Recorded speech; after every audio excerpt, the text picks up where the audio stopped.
Good afternoon, everybody. This is the Oskar Quentin debate live stream where I talk to people about politics on TikTok Live. We can also talk about other things. It's kind of up to my discretion. If you're watching this after the fact on YouTube, there's a pinned comment where it will tell you where the calls start, and you can find oppositional call start times in the description for all the other calls. If I got to them in time, because I'm a little busy this week, so the editing and review has been a little bit behind schedule. Let's get the multi-guest guest request queue open so I can be notified in a hurry if we have a caller waiting. We don't at the moment, but that's pretty normal for 1 minute into the show. What's in the news? Carmelo Anthony? I've got thoughts about that. Maybe we'll wait until somebody wants to have a conversation with me about it. What else is in the news? I feel like I'm forgetting something important. I feel like I read a news article about Trump. It's such a blur, doing the show every day and trying to keep track of the news. It really is like work to just keep up with it all. Who do we have? We've got the mods showing up. We got Will, Mama Avery, and I'm sure there's plenty of other people. The list is just filled up quite a lot, so I can't see everybody just yet. Cosmic says, what up, party people? Milk Girl says, hello all. Katie, hello. Hello, I saw Tavi. I saw No Name. I saw NES Josh 64. Ooh, I've been having the itch on playing old video games lately. I sold all my video games a few years ago, and I just want to get drunk and play NES for a Friday night. That's so much for a man to ask in the 21st century. Hello, Noodle. W's in the chat for Noodle. She always has to come, remind me that she loves me when the show starts. Put your head up, Noodle, so that the YouTube stream can see you. This is Noodle, everybody. Somebody says, hey, liberal, over on TikTok. You should hit the request button. It's down here. It's this little pink and blue head. You can have a conversation with me about your thoughts on liberals. Jay Geekman said, I did the same but regretted it and went to buy everything digital. I just like old hardware, like if I'm gonna play NES, I want an NES controller. If I'm gonna play some Duck Hunt, it's gotta be with a CRT and the actual NES light gun thing. Yeah, been reminiscing about old video games lately. Don't know why. Tori says W physical media. I do just miss ownership of things. I'm saddened by the digital marketplace for everything. I feel like mine was the last generation of childhoods where we really got to be excited about unwrapping the game on Christmas. That was a big deal. Look at this game I have now. It's just a button on a screen. You download it and pay for some microtransactions. I don't think I have ever in my life paid for a microtransaction in a game. There might be an exception. I used to play a lot of Call of Duty when I was a teenager, so maybe I bought a skin for a gun here or there. I can't remember, but I remember just being so grossed out. Oh, my cats are fighting. Play fighting, of course. Merlin, be nice to your sister. I remember when microtransactions just became the norm on all the platforms, and I was just so grossed out by it, and I disengaged. We've got somebody in the request queue. Disgruntled employee. No, we don't. He left. He ran away the moment I saw his name. Goodbye. I thought that I was excited. A new caller to start the stream. No, he's back. He's back. Okay. Yeah. I'm sorry if you were impatient. I just wanted to finish my sentence before accepting you in. But you got to answer. First of all, how old are you? I'm 28. Sorry about that. My phone just brand fucking new. It's giving me all kinds of issues. So that's my apologies. No worries. Are you a Trump supporter? No, not anymore. So. What made you jump ship? I'm curious. Mostly just looking for debates, but I always like to get the reason why somebody's no longer a Trump supporter. I will be, so first of all was many of the pardons that EP, the one rabbi that wasn't a lot of fraud and they give $1 or $3 million and he immediately got pardoned. Mm-hmm. Then, but I think the biggest one, which really directly affects me as a service member, is the current conflict and all that jazz, and I'm about to go over there, so... Yeah, so my vacation that I was planning on doing in the Middle East was completely ruined. Are you going to get deployed to that? Like a vacation. Are you going to get deployed to that neck of the woods? Is that happening to you? Of course, they can't release the date and all that jazz for obvious reasons. But I'm sorry, dude. That's fucking terrifying. I'm sorry that's about to happen to you. Thank you that's for. Right. I only got one more year on my contract and then I'm out. Yeah, you signed up, I think, with the hope that whoever is the commander-in-chief of the military you were joining would behave responsibly, and I feel like you're in a situation where you kind of got screwed over by that, so I really feel for you. Pretty much. That's fucking terrible. So I just wanted to vent a little bit, and I appreciate you hearing me out. Yeah. Is that a wind chime? What am I hearing? Oh, that's I have a bunch of wind chimes on my front porch. The specific brand, if you want to know it, it's called Corinthian bells. You can actually, they're a little bit on the expensive side, but they are American made, and they are very nice, as you can hear. Okay, got a shout out for your wind chimes, but they sound lovely. I do have a question. Do you think Trump should be allowed to finish his term? At the current pace everything's going, especially with the files and especially with the Jared Kushner compromise and all that, I really don't think we should. And I'm glad that, you look, like 25, if I may assume your age, host? 30. 30? Golly, you look younger than me. What the hell? Eat your veggies, kids. Damn. Anyway, lucky bastard. Anyway, but no. Hey, I worked for it. I do my skincare. Come on, start smothering yourself in like Olay or something like that. Well, I'm live from 10 to 12 usually. It's in the afternoon right now because of my work schedule. But I spend the other 22 hours of the day lathered in a concoction that I make to keep my skin youthful. It's quite labor intensive. But nice. it's worth it so the chuds think that I'm a child even though I'm an adult. No jokes. People, I do get asked about looking younger than I am all the time. Like facial cleanser in the shower and moisturize people. It's not that complicated. Yeah, I usually use just goat milk soap from my local Amish community. That stuff is the bomb. I've heard that. I don't have an opinion on it myself, but I have heard that. Do you think just to back on Trump while I've got you here? Do you think that do you think that it would be valuable to see an impeachment proceeding? I don't think there's no chance of a landslide victory in the Senate that's going to get him convicted of an impeachment. But do you think it would be beneficial to the American people if we got to see that trial? Well, I mean, would it be beneficial? Maybe, but we all know, the process of demoralization by Yuri Bezmenov, a video from the 1980s that'll help give great insight. But also, I think it's all just performative, and I don't think, and you always got your few that are dedicated to the core, and just some other things. All it is just a show nowadays. It's just major, like Farah 7653, get to Google that in your spare time. So you'll get to learn a lot from that. You've given me some references to Google when I review this show. I'll check those things out. But thanks for hopping up. If you want to chat more, you can hop in at the end of one of my shows. Absolutely. But we'll see how it goes. But I think it's all just breads and circuses. Nothing ever really goes with the way we want it. So. Maybe I'm a little bit more confident than that. We're going to talk to Thomas Buck Marshall's son. Don't think I've spoken to this user before, at least not on this account with this name. And maybe we'll get a debate out of it. How old are you? Thomas prepared for confrontation. All right, definitely a child. We're going to talk to David, see if David's not a child, and go from there. Hello, David. How old are you? 59. You're a Trump supporter? Yeah, I voted for him. How old are you? I'm just curious. 30. Okay. I wouldn't say you're old. I'm not. I just, I get the kid treatment a lot because a lot of people think I'm like 20 years old, which, to be completely straightforward with my audience, I'm just enjoying until I get a new webcam, because I think once we get rid of the blur filter from this 15-year-old webcam, I think people will be able to tell that I've seen some shit and I'm a little jaded, and they're not going to think I was. That's how old I am. Jesus, that was quick. Yeah, that was nasty. I'm glad I got out of that. But yeah, no, I just kind of get treated like somebody who doesn't have any life experience when I have some. I did a decade as an adult. I've got some thoughts on making it in the 21st century as a millennial. But people kind of just ball me in with the Zoomers.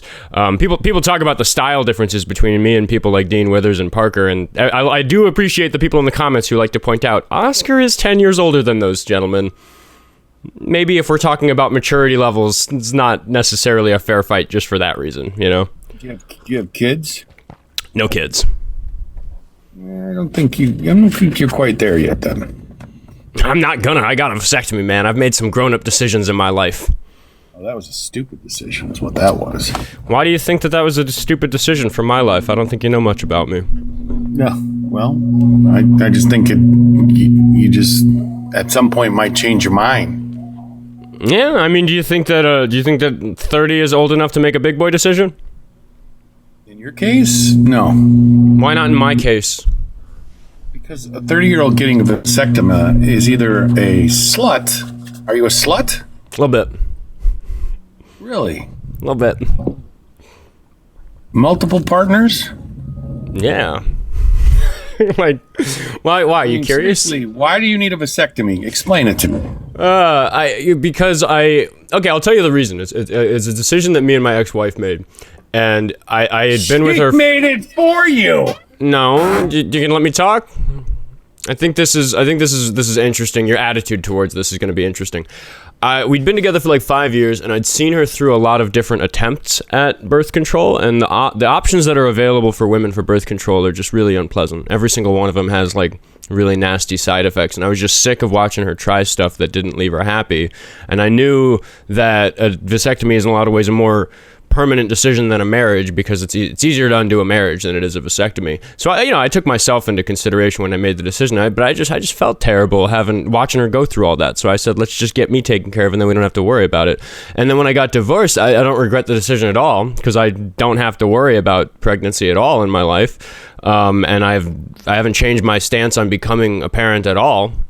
So I'm pretty happy with the decision. It lets me live the sort of lifestyle that I want with a lower risk profile, and the women that I date don't need to worry about doing something really unpleasant to their body in order to prevent us from having a pregnancy. I think that's a good thing. I'm pretty excited about that in my life. So she made it for you, is what you're saying? No, I think you just made that assumption when you heard that like that decision happened. You said. Wait. You said you got it so that she didn't have to do birth control. She isn't necessarily her. It's any woman in my life. She's not the only one that can do birth control, my guy. What I'm saying is that whoever does your PP not fit a condom? I gotta buy the bigger ones. I mean, why do you care? What does it matter? Oh my God! Look at this guy. So you decided, since you can't wear a condom, that you'd go ahead and cut your future off from kids. Yeah. That's a grown adult decision, I guess. Yeah, it was, and I think that the way that you're behaving is not grown and adult. I think you're obsessed with somebody else's business, and we've spent way too much of this call talking about my genitals for no good reason at all. But I mean, just find that's a little bit funny. Anyway, let's talk about how MAGA is mostly brain rot. Let's go there. Pretty vague prompt. What does it mean to you? Are there not any smart MAGA? I think that the smart MAGA are evil. I think that they don't believe the lies that are spread by the Republican Party. They know that they're weaponized against the unintelligent and the brain rotted. Can you give me an example of an evil smart MAGA? Who's a smart? I mean, like people like Stephen Miller are not unintelligent. I don't think J.D. Vance is stupid. I think he lacks charisma. J.D. Vance is evil? Oh yeah. How come? How so? Give me an example. I think that literally almost every high-level Republican official is somebody who understands that what the Republicans I asked how J.D. Vance was evil. I'm giving an explanation that covers him and pretty much everybody else. What has he done that's evil? What has he done that's evil? Being Donald Trump's vice president is an evil thing to do. Supporting Donald Trump in any way is evil. Anything else other than that? He himself has compared Trump to Hitler, and he folded on that for his own political career. He's evil. That's an evil thing he did. Really? Yeah, I think that's a cowardly, spineless, evil thing to do. Are you not allowed to change your mind on politics? Are politicians not allowed to change their mind? I'm accusing him of not changing his mind. I think that he knows that Trump is a horrible monster. His mind. You know his mind. I'm pretty clear on this show when I make clear assertions about things I know to be factually true. These are your opinions. And at the end of that sentence was going to be telling me you understand that J.D. sir. Vance didn't change his mind. That's my opinion. It's speculation. Yeah, I recognize that. Not a fact. Not a fact. Okay, I'm not declaring it as a fact. Give me some facts. How about you handle this conversation like a grown-up? You're twice my age. Give me some facts. Can you like tone it down and let me answer the questions you're asking? I have answers to your questions. You can interview me. Okay. It's actually kind of fun when the guest interviews me instead of me driving the conversation. Go ahead. I kind of like it. I'm just going to take a moment to thank Katie for the $2 super chat. Katie, thank you for the $2, Katie. Thank you. She says, why are right-wingers so obsessed with us having kids? Good question. Can you just give me facts? J.D. Vance is evil because, and then what he did. I think he has gotten on television and propagated lies that he knows are false, things that he knows What are... lies? That illegal immigrants are, for example, disproportionately dangerous than any other person walking down the street. Okay, that's not true, and he said that. Yeah. Okay, show me your source that says that that's not true. Oh, God, are we doing that? Let's see. Let me pull Yes, let's go ahead and do it. Dude, let me ask you why you're doing that. Do some illegal immigrants, do they commit crimes that are violent? Yeah, I mean, there's 12 million illegal immigrants. Right? There are 12 million. Excuse me. I'm going to kick you from my show if you don't let me. 12 million. I will kick you from my show if you don't let me get a word out when I'm answering your questions. It's unacceptable the way you're driving this conversation. I'm letting you take the reins, and it's not... Yeah, you're mostly driving the conversation. I'm answering your questions, but you're interrupting me when I get 1, 2, or 3 words out. I'm asking about your statement, the brain rot thing. Okay, do you want the proof of the fact that it's a myth, the migrant crime wave, or government website? It's the Brennan Center. Nope, need a government website. Okay, so you just don't accept if it's not a .gov? No, those are opinions. No. Then I'm unwilling to show you evidence if you think that everything that isn't a .gov... Because you're declaring that everything that isn't a .gov isn't evidence, which means it's impossible for me to show you anything, so I'm not going to try. The press? If you recognize that your method is impossible for showing you evidence, then I'm just not going to try. We can keep playing the interview game. I think you're being entertaining, but this is obviously not going to be a substantive call, and I'm okay with that, because the show is entertaining to people in addition to being sometimes substantive. Wait. Slow down. Do you think that the evidence that the press presents most of the time is accurate? I would say just like across the board, broadly, no. Yeah, there you go. That's why I have to have a .gov. Okay, I think that the alternatives between like mainstream media press and a .gov, I think there's a lot of in-betweens that you left out. You left out media. Nope, you did leave out non-government organizations. You left out academic institutions. You left out 501c3 charities. You left out a bunch of groups that aren't media or government. And if you don't respect organizations that aren't media or government, you're going to be deeply misguided on what you think is true in the world, which is unsurprising. It's unsurprising to me that you yourself are doing some of the things I think I'm accusing these people of. I think you know it's disingenuous to reject anything that isn't a .gov, and you're doing it on purpose to make me look bad in this conversation. And I'm just going to call it out because I'm not even interested in trying with somebody as disingenuous as yourself. Excuse me. I'm not running. I'm just going to thank Ghoulmeister for a $10 YouTube super chat. Ghoulmeister. I am going to ask that you shut up while we're going to read their message. No, Thanks, I need Ghoulmeister. you. Nope, we're gonna. You need to be quiet, and I'm gonna read their message out. I'm gonna read their message out in entirety, and if you interrupt at all, I'm gonna start over at the beginning, and we can do that for the next 20 minutes of the show if you want. But that is what's gonna happen next. You're grifting, bro. I love when this guy comes on because you can tell how insecure starting over. I love when this guy comes on. I love when this guy comes on because you can. I love when this guy comes on because you can tell. I love when this guy comes on because you can tell how insecure he is. I love it when this guy. Insecure, Ghoulmeister. Thank you. I love when this guy comes on because you can tell how. Starting over again. I love when this guy comes on because you. I love when this guy comes on. Just mute me. Because I don't use the mute button on my show, and I think that that's a useful tool for never. I think it makes people like you look really bad. So I'm just gonna keep trying to read his message that you're not letting me read. From Dean and Parker. I think Dean and Parker need to learn from me. I've heard Parker has stopped using his mute button. He's copying the great Oskar Quentin. So I'm gonna try again to read Ghoulmeister's $10 YouTube super chat. We need to learn that I'm going to drop you eventually. The chat will eventually demand that I kick you. And when they do that, it'll be great for the engagement because of the amount of comments that the live stream will be receiving. So I am going to keep trying to read this $10 YouTube super chat. I love when this guy comes on because you can... I love when this guy comes on. I love when this guy comes on because you can tell how insecure. I love when this guy comes on because you can tell how insecure he is whenever he. Starting over again. Thank you, Ghoulmeister. I love when this guy comes on because you can tell how insecure he is whenever he opens his mouth. We're gonna start again. I love when this guy comes on because you can tell how insecure he is whenever he opens his. One more time. I love when this guy comes on because you can tell how insecure he is whenever he opens his mouth. He's trying so hard to stick to his deluded narrative despite all the facts saying he's wrong. LMAO. Thank you for not interrupting that. What would you like to talk about? Thanks, Ghoulmeister. That was worth every $10. That was worth every dollar of that $10. Thanks for the $10. Yeah, dude. Like that's gonna go towards my bills. I really appreciate that. Hold on, somebody. Well, hold on. I'm gonna thank Joseph over on Calf Shop. Thank you, Joseph. Thank you, Joseph. He sent me $15. He says, "Fuck this Republic." Oh my God! Do we have 100 in the chat? Wait, someone got 100. Hold on, dude. Are you trying to get my bills paid? I'm gonna read his. We're gonna do the same. We're gonna do the same game here. Come on. Are you gonna let me read 100? it? My God, dude, you have to let me read the message. Tell Fuck him you're gonna this. give it to charity, bro. Dude, eventually, I'm gonna have to change the way I talk about monetization. Once my income is like greater than my like needs and my bill and my debts paid, then I'm gonna start talking about charity. Get a job, bro. This is my job. This is paying better than. No, this is grifting. I just quit my job to do this. It's incredible. this is My last day is grifting, tomorrow. bro. My last day is tomorrow. Grifting. All right, this message is shorter. I believe in you. Let's get through it. He said, "Fuck this Republican. You don't have to read it." Okay, I appreciate you, Joseph. His name was Joseph. Thank you, Joseph. What are you gonna do with them?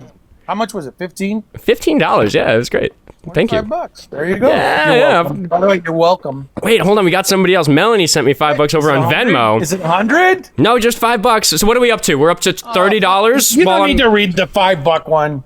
Sitting here messing with you. At this point, if they're not giving you 20, I'll sit here and mess you with. I'll sit here and mess with you for 2 hours for money. If we're just grifting today, if we're not doing politics today, if we're just doing trolling and yapping, grifting, bro. Thanks for helping. I don't know what to tell you, man. You're welcome. I don't know. I think you're just more comfortable messing with me than talking about the facts. But Melanie said, if David interrupts during this, if David interrupts during the. If David interrupts during this, Melanie. If David interrupts during this message, he's just showing. $5. Melanie should not get it read for $5. If David interrupts during this message, he's just showing. The minimum is 20. If David interrupts during this message, I'm gonna try again. I'm gonna keep trying. If David interrupts during this message, it's only $5. Oh, dude, are you gonna? $5. Come on, man. Come on, man.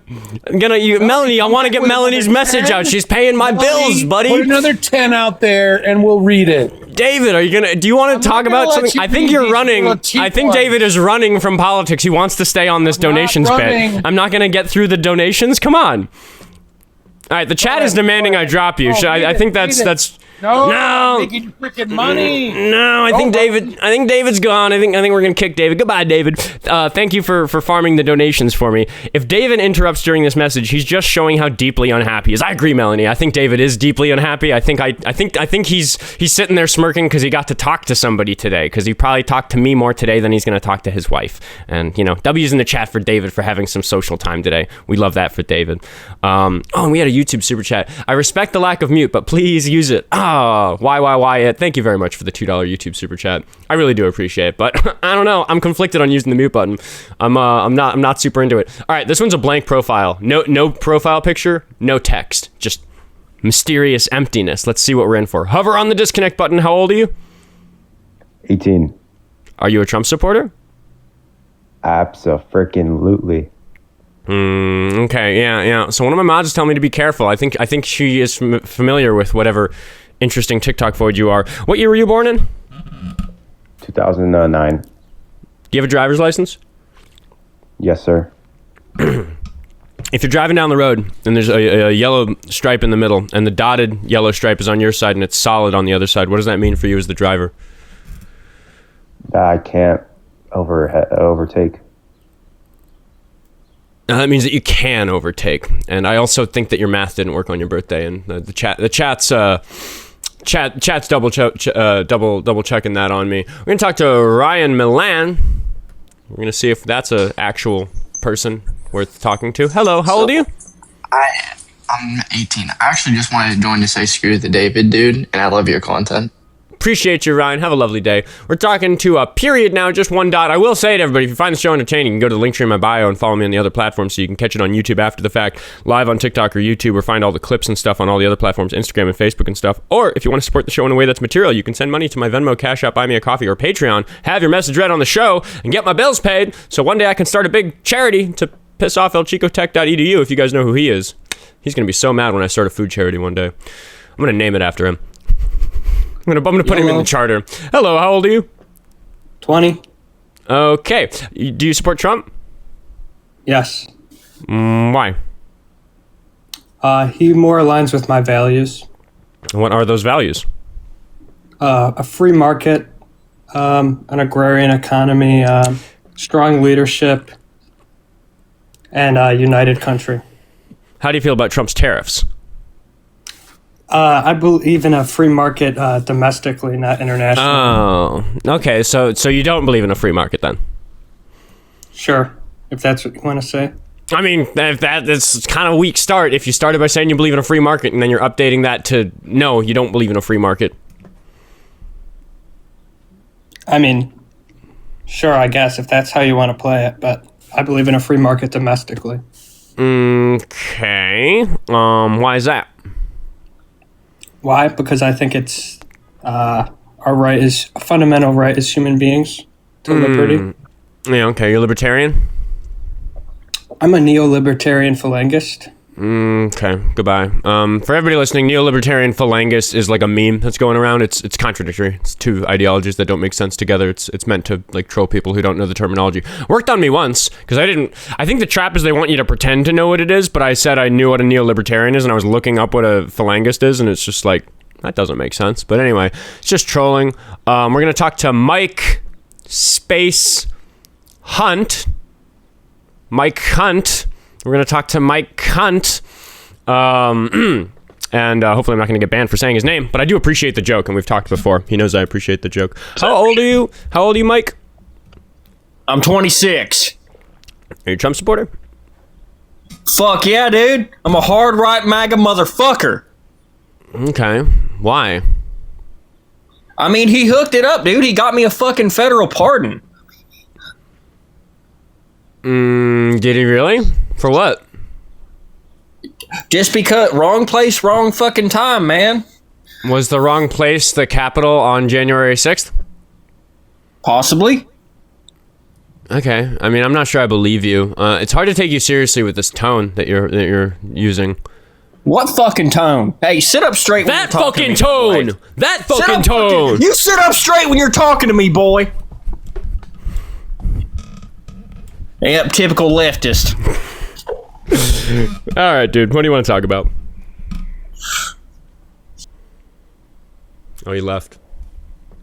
Yeah, that was all he got. All right, we're not gonna. So Mike Hunt is gone. We're gonna talk to Mike Andrews, whose name is probably not a joke. If it is, I don't get it. How old are you, Mike? I'm 22. Are you a Trump supporter? Oh yeah, I would like to talk about the flag that you have in your room. Are you a Trump supporter? Yeah. Okay, we can talk about the flag. Yeah, I'm just kind of confused by it.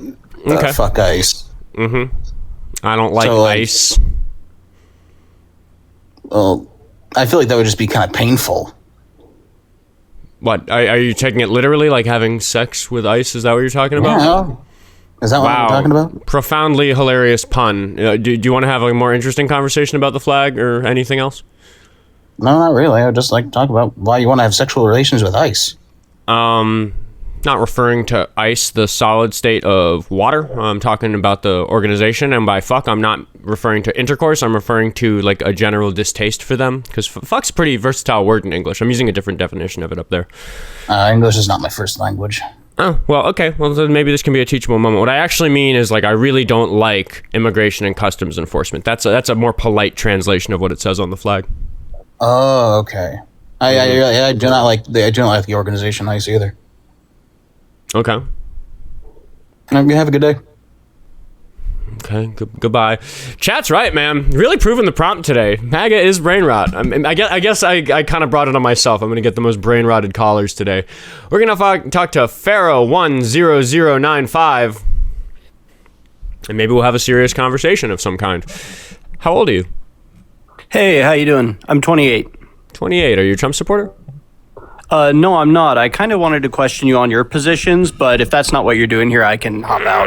We're kind of having a doofy stream today, so I might just abort if I feel like this is a friendly or unproductive call. But yeah, ask your question. We can start and see where it goes. Okay, sure thing. At any point, if you're bored, just kick me out of here. It's no big deal. Mm-hmm. I mainly wanted to ask on your positions on like the Democratic Party. I grew up in a conservative household and ended up kind of turning Democrat.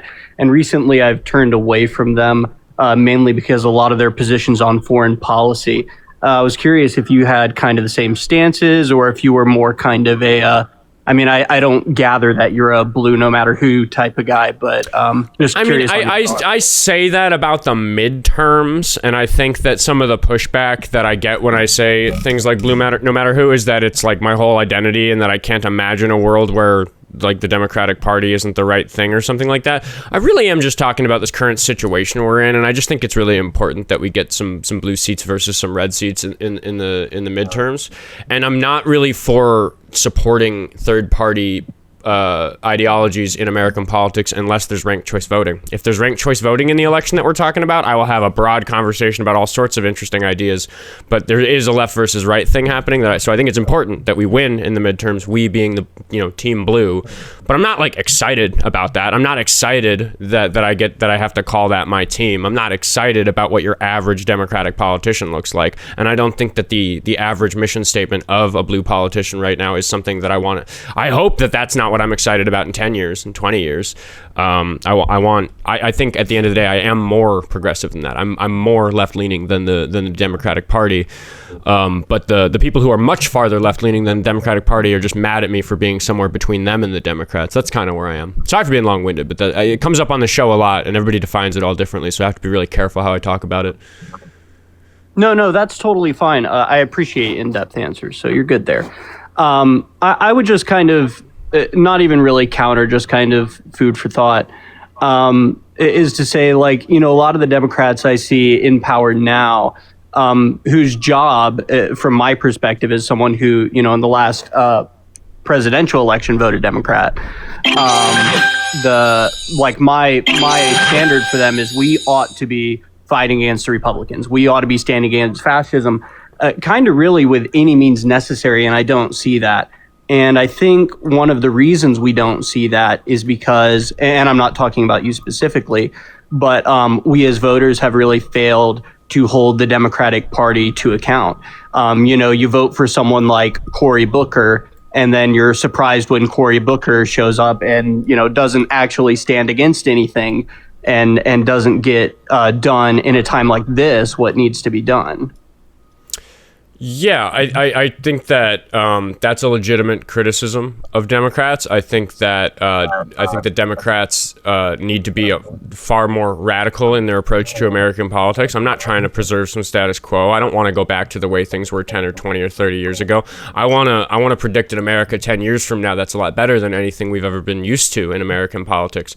I do just genuinely believe that everybody right now who recognizes that the Republicans are up to no good, we need to team the fuck up, vote for the same people in the midterms, and then once people who aren't literally racist, bigoted fascists, once we get the racist, bigoted fascists out of control of our three branches of government, then we can start talking about all this other shit. Then we can start getting down to the nitty-gritty of what it means to be a progressive American in the 21st century and what we actually want the course of American history for the rest of the 21st century to be. It's just, none of that shit matters if the Republicans maintain their control of Congress in the midterms, because the path in that direction I think is really bad. If you read the Project 2025 handbook, playbook, whatever you want to call it, from the Heritage Foundation, they're succeeding at their goal, which is to strip all of us of power. The leftists, the progressive Democrats, the center Democrats, the indifferent voters in the middle, like they're sowing division between all of us, which is why I preach a message of unity, because we simply just need to be united against the big bad. And once the big bad is quelled, then we can start talking about all this stuff, which is why I take such issue with people who say that any main stage American politician are the big bads. The hardcore leftists tell me that the Democrats are also the big bad, and I just don't see them committing nearly as many sex crimes, working nearly as hard to hide the Epstein files, working nearly as hard to subvert people's, to disenfranchise people's right to vote. There's this big list of grievances I have with Republicans that just don't apply to Democrats. And then generally, it's not perfect across the board, but if I'm going to make generalizations, averages, there's a lot of grievances I have against both of them. And we just can't solve the grievances that we have against both of them until the good half teams up against the bad half. Yeah, I kind of understand what you're saying. I guess, you're saying that, we need more blue politicians in to kick out the red politicians. And then once that's done, we can talk about, other things and get everything kind of to where we, the people, want it to be. And I understand that sentiment. I think one of the issues I've kind of come to have with it is that, we've had that before. Obama did have a supermajority in his first term, And he didn't have it for very long, admittedly. I think it was like 72 days or something like that. But when he had something like that, when the Democratic Party had something like that, they did not do what they promised to do with it, which was in Obama's first term, he promised to codify Roe v. Wade in the Constitution, which, in my opinion, if I were in his shoes, the second I had a majority, that would have been step one on the agenda. Yeah, I can be critical of I can be critical of what the Democrats failed to use their power for during that term, but I'm not. But that's kind of exactly what I meant by saying I don't want to go. I just a few moments ago said I don't want to go back to what it was like 10 years ago. 10 years ago, nobody could have imagined a progressive Muslim running New York. Nobody could have imagined that a Christian Democrat in Texas might flip the Senate blue down there and start the trend towards Texas flipping blue generally. Nobody might have imagined that the major cities and red states would be expanding because of the demand for liberal metropolitan areas, which is why areas like the Texas Triangle are exploding, and we're having blue growth in major stronghold Republican states. There's been a huge change that because people are so pessimistic about American politics, they don't recognize how much the playing field has changed in the last 10 or 15 years for the better. It has largely across the board changed for worse if we consider what the Republicans have been getting up to. But the Democratic Party is far more progressive today than it was 10 or 20 years ago when all of what you're talking about happened. So I push back on that because I do think that if we had a supermajority again in some time in the future, it's not going to happen in the midterms, but if it happened during a next presidential term or something like that, I do think we would see change that would be a little bit unprecedented. I think the pendulum is due to swing back the other direction, and we need Democratic candidates who are willing to bite a little harder. I think we need Democrats with teeth, which is why it's one of the things I credit the success of my social media platform. I'm a Democrat with teeth. I'm polite, I'm nice, I've got decorum, I'm willing to be polite to people, but if somebody gives me a reason not to, I will bite their fucking head off on this show in front of everybody. And we need more of that. We need more Democratic politicians who are willing to do that in a debate, because the Republicans are winning on vibes. And that's what people are really, whether it's the Republicans winning on vibes or because they're lying or the Democrats failing at messaging, it's all part of the same problem. And I genuinely believe that there's a movement towards people growing the fuck up about how they talk about politics. And personally, I'm trying to be a part of it by changing the discourse by making these videos, which fucking loads of people are watching. Lots of people tell me it's refreshing the way that I talk about politics because they're sick of cowardly Democrats who are unwilling to say something impolite, unwilling to tell a brash joke, unwilling to use foul language, unwilling to interrupt somebody, unwilling to shout over somebody, unwilling to use whatever, potentially aggressive debate tactics I use on this show to control people who are being disingenuous when they're trying to control the conversation in some way that is dishonest and misrepresents my perspective. So yeah, I sit here all day, 2 hours a day, and I just try to give people a lesson on how to not take fucking bullshit, because that's been a big part of the problem, is Democrats being willing to accept bullshit, and let it slide. I don't know why more Democratic leaders aren't interrogating every Republican they encounter, whether it's while speaking in the House or the Senate or on the news or in a debate or whatever. There's so many questions that we just let slide with Republicans that should be asked over and over and over again. I can think of 100 or so Republicans who there should never be a question other than, why are you hiding the Epstein files? Yeah, I don't care about your tax policy. Why are you hiding the Epstein files? Yeah, I agree. I also think that the American population could be a lot more galvanized towards a democratic, election if the Democratic politicians would act like this, not only on the debate stage, but also policy-wise. It's really frustrating. Like, a really good example I use is Josh Hawley. He gets up and rails against companies all the time, and the dude's a hack job. I mean, the dude's voting record is ridiculous. And it's like, you can watch him stand up, and I want to say he did it in front of like a medical, not medical, like an insurance CEO or something, and grilled him. And it's like, cool, but you support everything he does. Like, you support all the evil things he does because Josh Hawley is insane. And I'm not defending him whatsoever. But I think what I'd like to see from the Democratic Party is see them not only get up with teeth on the debate stage, but to do so on the policy stage too. Go for progressive policies instead of reaching across the aisle to the right, where all the racist and cultist Trump followers are. Like, I would much rather see them reach across the aisle to the left and make concessions that way. I think it's a better way to win an election. I think Obama did a really good job of that back in his 2008 campaign. And I think Kamala Harris really failed in her election when she decided she was going to reach across to the right instead. and try to get, racists to agree with her. And it's like, that's not who you should be talking to. Like, they should not be, a part of the conversation. They need to be along for the ride. Yeah, I mean, fundamentally, I think that it's a disgrace that so many Democrats, so many establishment Democrats are holding on to their decorum. They think it's so impolite to maybe speak in the way that I speak on this show, that they're not willing to do what's necessary to call these people on their bullshit. And it's just cowardly, Like, you should be able to say to a senator, if you're a senator and there's a senator who's lying, you should be able to say, that was bullshit. There's bullshit coming out of your mouth. Sir, I know you're not unintelligent. I know the degree you have. I know the political history you have. I know your team of advisors. I know what you just said was not you being foolish. It was a fucking lie. Take that fucking lie out of your mouth and tell the truth, because I'm not willing to have a conversation unless you admit that what you just said is bullshit. Here's evidence of you in 2008 knowing that was bullshit. Here's evidence of you in 2016 knowing that was bullshit. Here's a video from you 18 months ago knowing that was bullshit. Explain yourself. Like, we need that on the House floor. And there's like a handful of people. There's like 10 people that we see that type of shit from. But that is more than it was a couple years ago. People are making a stand in that way, and I'm just trying to promote that sort of discourse, because it's adult shit we're dealing with, and there's some bad guys in the government right now. We need to stop acting like everything's okay. Yeah, I agree. And I'm full disclosure, I'm a communist, okay.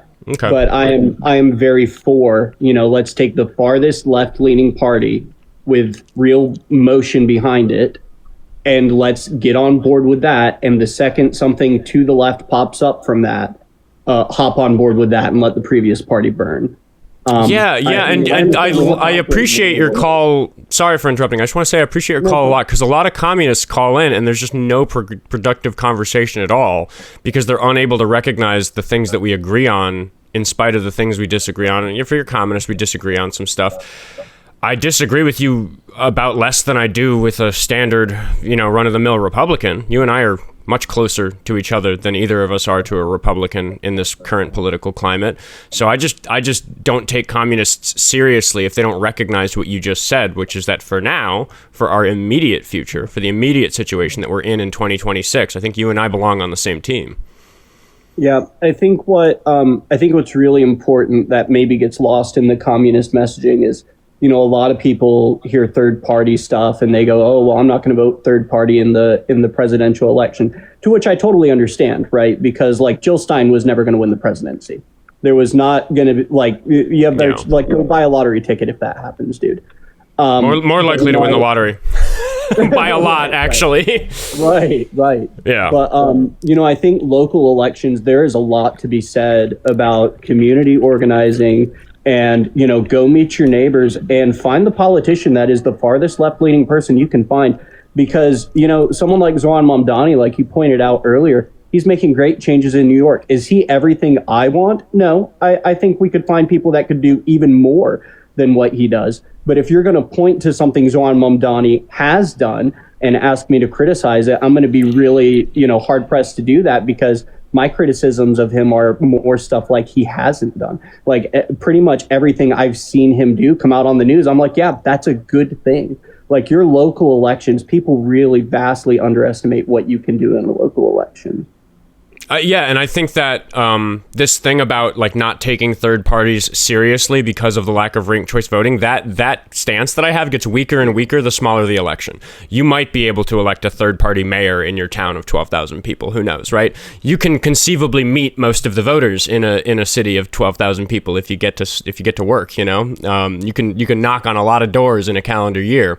So I'm willing to recognize the exception that if the local politics that you're talking about allows for the possibility of a third party candidate, go for it. But if that's not the case, then your time, this is what I tell to not just you, caller, but just everybody who's farther left than me. It's like, if you want a communist person elected to some office, if you want a libertarian elected to some office, if whatever specific flavor of non-establishment left-leaning politics you want, or center politics, whatever it is, like the sensible vote might still be for a Democrat who's more likely to give you ranked choice voting than a Republican who's certainly not, because they truly want to preserve the status quo. Every Republican wants to preserve the status quo in some way or another, whereas areas, there are at least Democrats who are working towards getting things like ranked choice voting in place, so that thing I said about small towns can be true at a larger scale. Because I'm not going to explain all the rules of it, just for anybody listening. Ranked choice voting makes it so that you can vote for a third-party candidate without throwing your vote away, because you can put your second choice vote to be a main candidate, and then when your first vote fails to count because the person didn't win, your second vote can go to somebody else, and it isn't a waste, and that allows the third parties to slowly grow election over election, which gives them a chance longitudinally in history versus just right now in most elections in America, third-party votes fucking thrown away. And I just think it's very silly that so many people who are farther left than me or farther center than me, the libertarians are farther center and the leftists and Marxists and them are farther to the left of me. I just think it's utterly silly and unpragmatic for them to think that a vote blue isn't a vote for what they eventually want, which is a chance of having a say in American politics, I just don't see a path forward for them other than ranked choice voting, which I'm for, which is why we should be on the same team, like, for now, for the next few years at least, maybe longer. I don't know. We'll see how it goes. Right. I mean, I think the counter to that, and I'm not really speaking of my own self here. I'm kind of thinking of, what would a community of communists say? I think one of the big rejections of that is that the Democratic Party did fail to stop fascism. And, there's a lot of argument to be had that, the Democratic Party, especially in foreign policy, is fascist in nature. But, just coming back home to America, at the end of the day, we the people, I think, saw, especially Democratic voters saw, how dangerous Trump 2.0 was going to be. And it really seems like we saw it more clearly than the politicians did, because the politicians running really didn't seem to care to do anything that they knew they could have done to try and swing the election in their favor. And instead, it was like, they're going to die hard on these really odd positions that you wouldn't expect a Democrat to have. Like, we're going to be really tough on the border, and we're going to have the most lethal military in the world, and, all this stuff. And we're going to, support, I don't want to get you banned, the I country or whatever. I won't say. We can talk about Israel. It's fine. I actually push back on the censorship pretty hard on my show, so I'm pretty comfortable saying some of the no words on here. Yeah, I just don't want to get you in trouble. I like what you're doing here. I very much appreciate that. Yeah, but it's like, at no point should a Democratic politician at any point in their career be standing up on a presidential debate stage saying we're going to have the most lethal military in the world and we're going to be tougher on the border than the Republicans. And it's like, we did not, the Democratic Party did not do everything they could have done to stop fascism. And to me, that's kind of where it's like, well, I'm in the business of wanting to stop fascism. And it's not true of all the Democratic Party, but it certainly seems like a good portion of the Democratic Party is not on that boat with me. No, I think that the only piece of pushback I'll give you is that I do consider if your perspective is that it's mostly the Democrats' fault for losing, I consider it a little bit of victim blaming, because I think fundamentally what's going on in American politics in the last 10 or 20 years is that the Republicans have learned that there aren't actually rules against playing dirty in some obvious playing dirty kind of ways, such as lying through your fucking teeth. We don't really have an enforcement mechanism for that, which is silly, because we do in this country have precedent for making it illegal to lie. It's illegal to lie to Congress. We should enforce it more, but it is already illegal. It should be fucking illegal to, whatever the standard for telling a lie to Congress, getting behind the lectern as a politician who's running for office should be just as illegal, because you're exacting influence over the laws of the country using dishonesty, which is for some reason illegal if you're standing in the Capitol, but you can walk out the front door and do it to the public and it's not illegal. What kind of sense does that make when the public are the people who decide if you become elected or not, whereas it's illegal inside the building because the people inside the building determine if the laws go into effect? So I think there's a systemic problem that Democrats have failed to address. I agree that we can dissect, we can do the autopsy on why it's worked out so well for the Republicans to use these disingenuous tactics to control American politics. But I just prefer that the conversation always be from a lens of why were the Republicans successful at doing this to the Democrats? Why did the Democrats fail to stop what was happening to them? It's pretty close to the language you use. You said, Democrats failed to stop fascism. I just got to keep the spotlight on the fact that there are fascists taking over the country. And the real problem is that our legal system, the Constitution, our rules for running the government in this country, it turns out that if you just lie to people on social media, you can get enough voters that none of the rules matter. Like, that's the situation we're in. You can just elect a bunch of crooked Republicans who aren't going to, or it doesn't matter the party. You can just elect a bunch of crooked Republicans, you can elect a bunch of crooked representatives is the word I was trying to parse, who simply just won't impeach the president if he does something bad, and then suddenly it's not the Constitution anymore. Suddenly it's not the rule of law. It's just whatever the ideology of that collective group is. It might be a cult of personality. It might be, I don't think it's actually a cult of personality right now. I think the cult of personality around Trump is being abused to support something far more nefarious, because Trump is a fat, old, senile rapist who's not going to be alive for much longer, and I'm mostly worried about the machine that exists behind him after 10 years of this nonsense. And I think that we, the Democrats, need to get our shit together, or just the left in general needs to get our shit together in terms of fighting back, whatever that might mean. And it's just very refreshing to talk to somebody like you, where there's so much common ground. I think that the communists who call in and hate my guts, I think that if they could peer into my brain, if we could like USB connect our brains to each other for a second, and they could scour my brain on their own time, they'd find that we agree on like 85-90% of shit. We just have a very different pragmatic approach to what's going on right now. The two things I'll say, I got three. One is just a little bit of pushback. I would say it is true that, fascists are the ones getting up and taking over the country. And, Democrat politicians, I'm not assigning the blame to them necessarily. But I think what I want to point out is the people who get the victim card are the working class, right? Like, we get the victim card. We are the ones suffering under fascism. People who were running for Congress and who are currently in Congress are not affected by fascism to the same rate that the vast majority of workers are, right? We feel the financial struggle harder than someone who's making $170K a year or what have you in Congress to do, whatever they want with money, because in this society, money is power. But, very light pushback. I understand what you're saying, and I'm not trying to misconstrue it.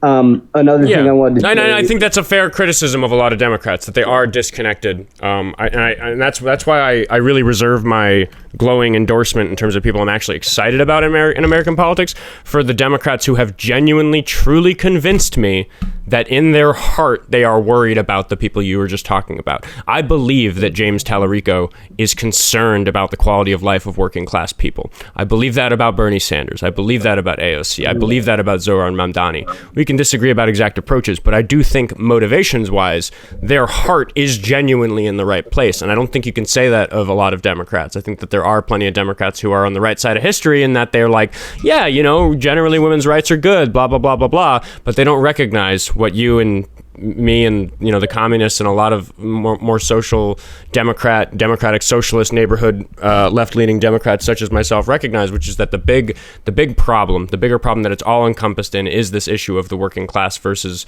the bourgeoisie, if we're going to use the old term, but just the fucking rich billionaires. James Tallarico says it on the TV. It's not left versus right, it's top versus bottom, and I fundamentally agree with that, but it's the infighting of the left and right that's going to prevent us from being able to address it. Yeah. The other thing I wanted to say was a little bit more towards your comments and less towards you. I'm not critiquing you by this.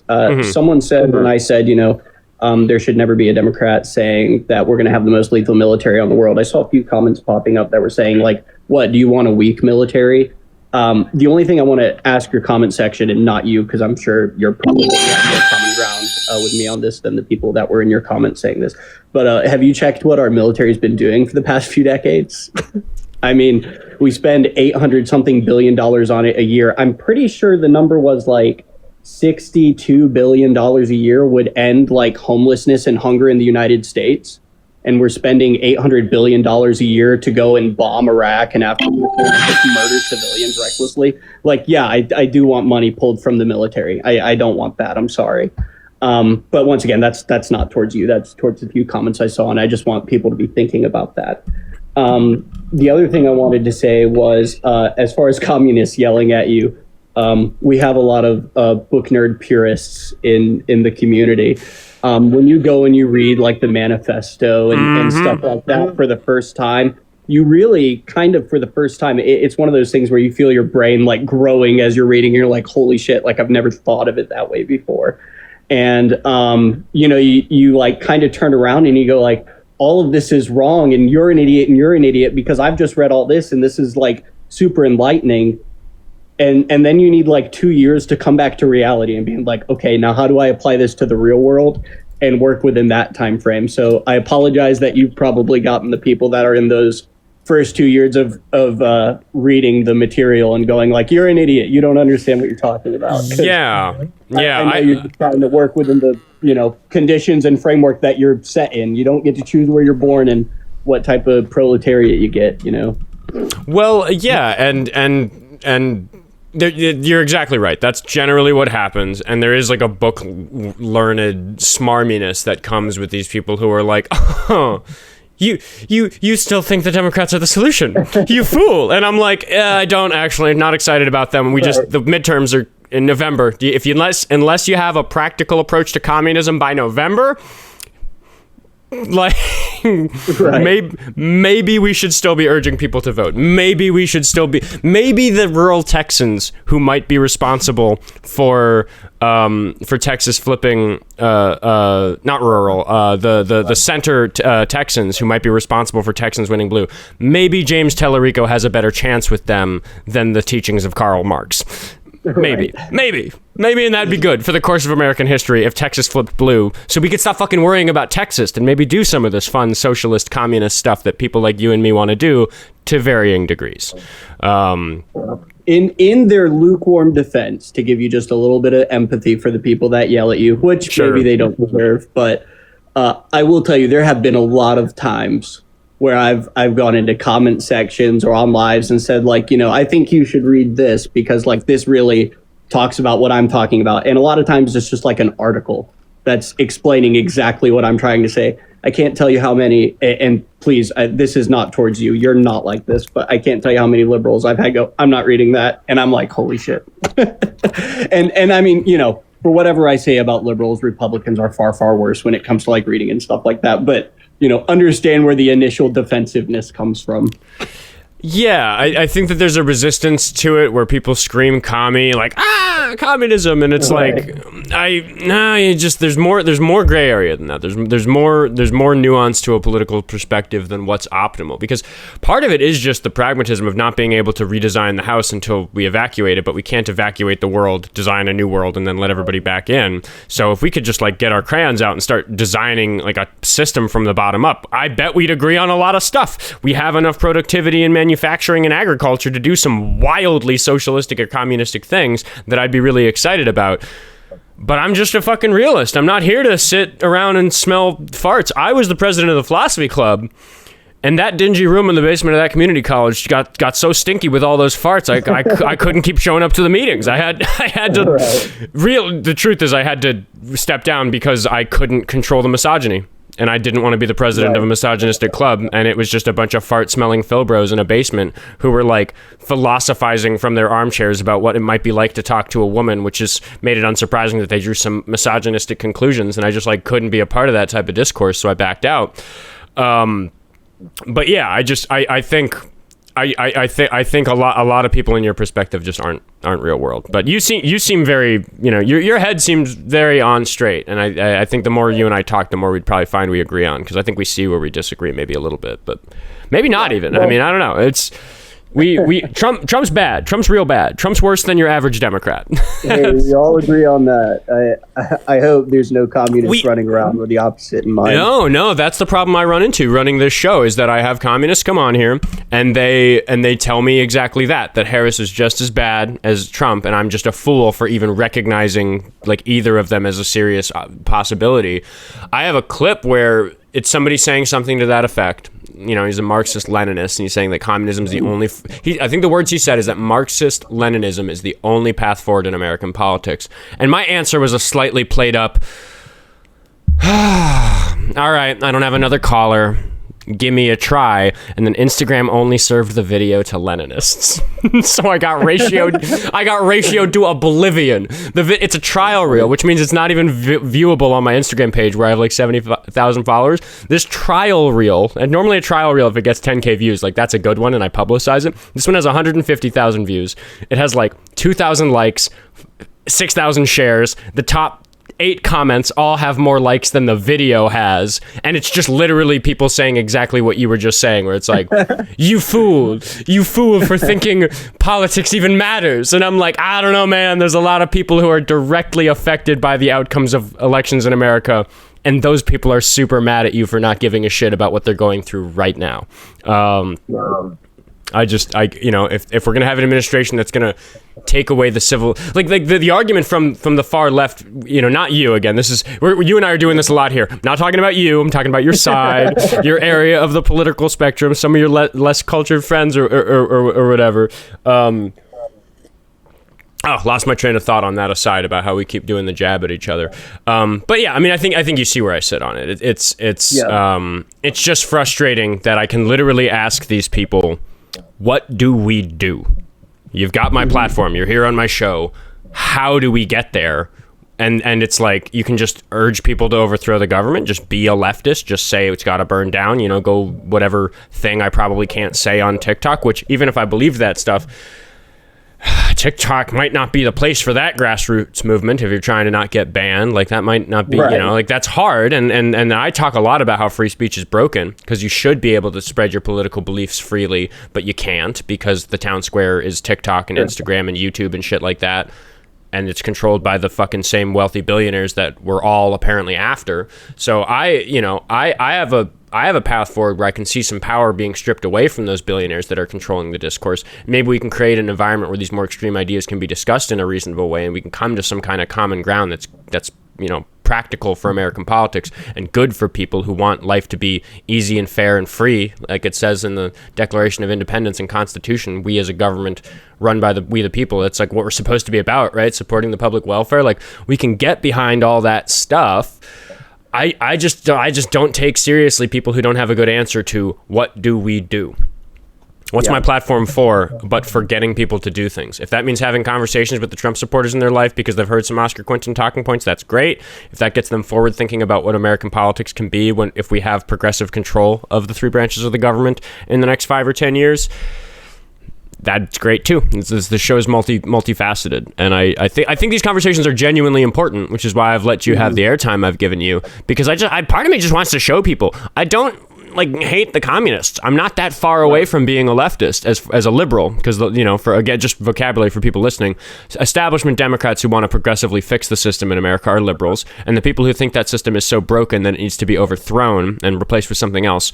This is like super explain it like I'm 5, and maybe my caller can tell me if he likes my explain it like I'm 5. Those are the leftists, the people who feel like the liberals are foolish for even trying to participate in so broken a system. Do you agree with that? Explain it like I'm 5. I'm curious if you do.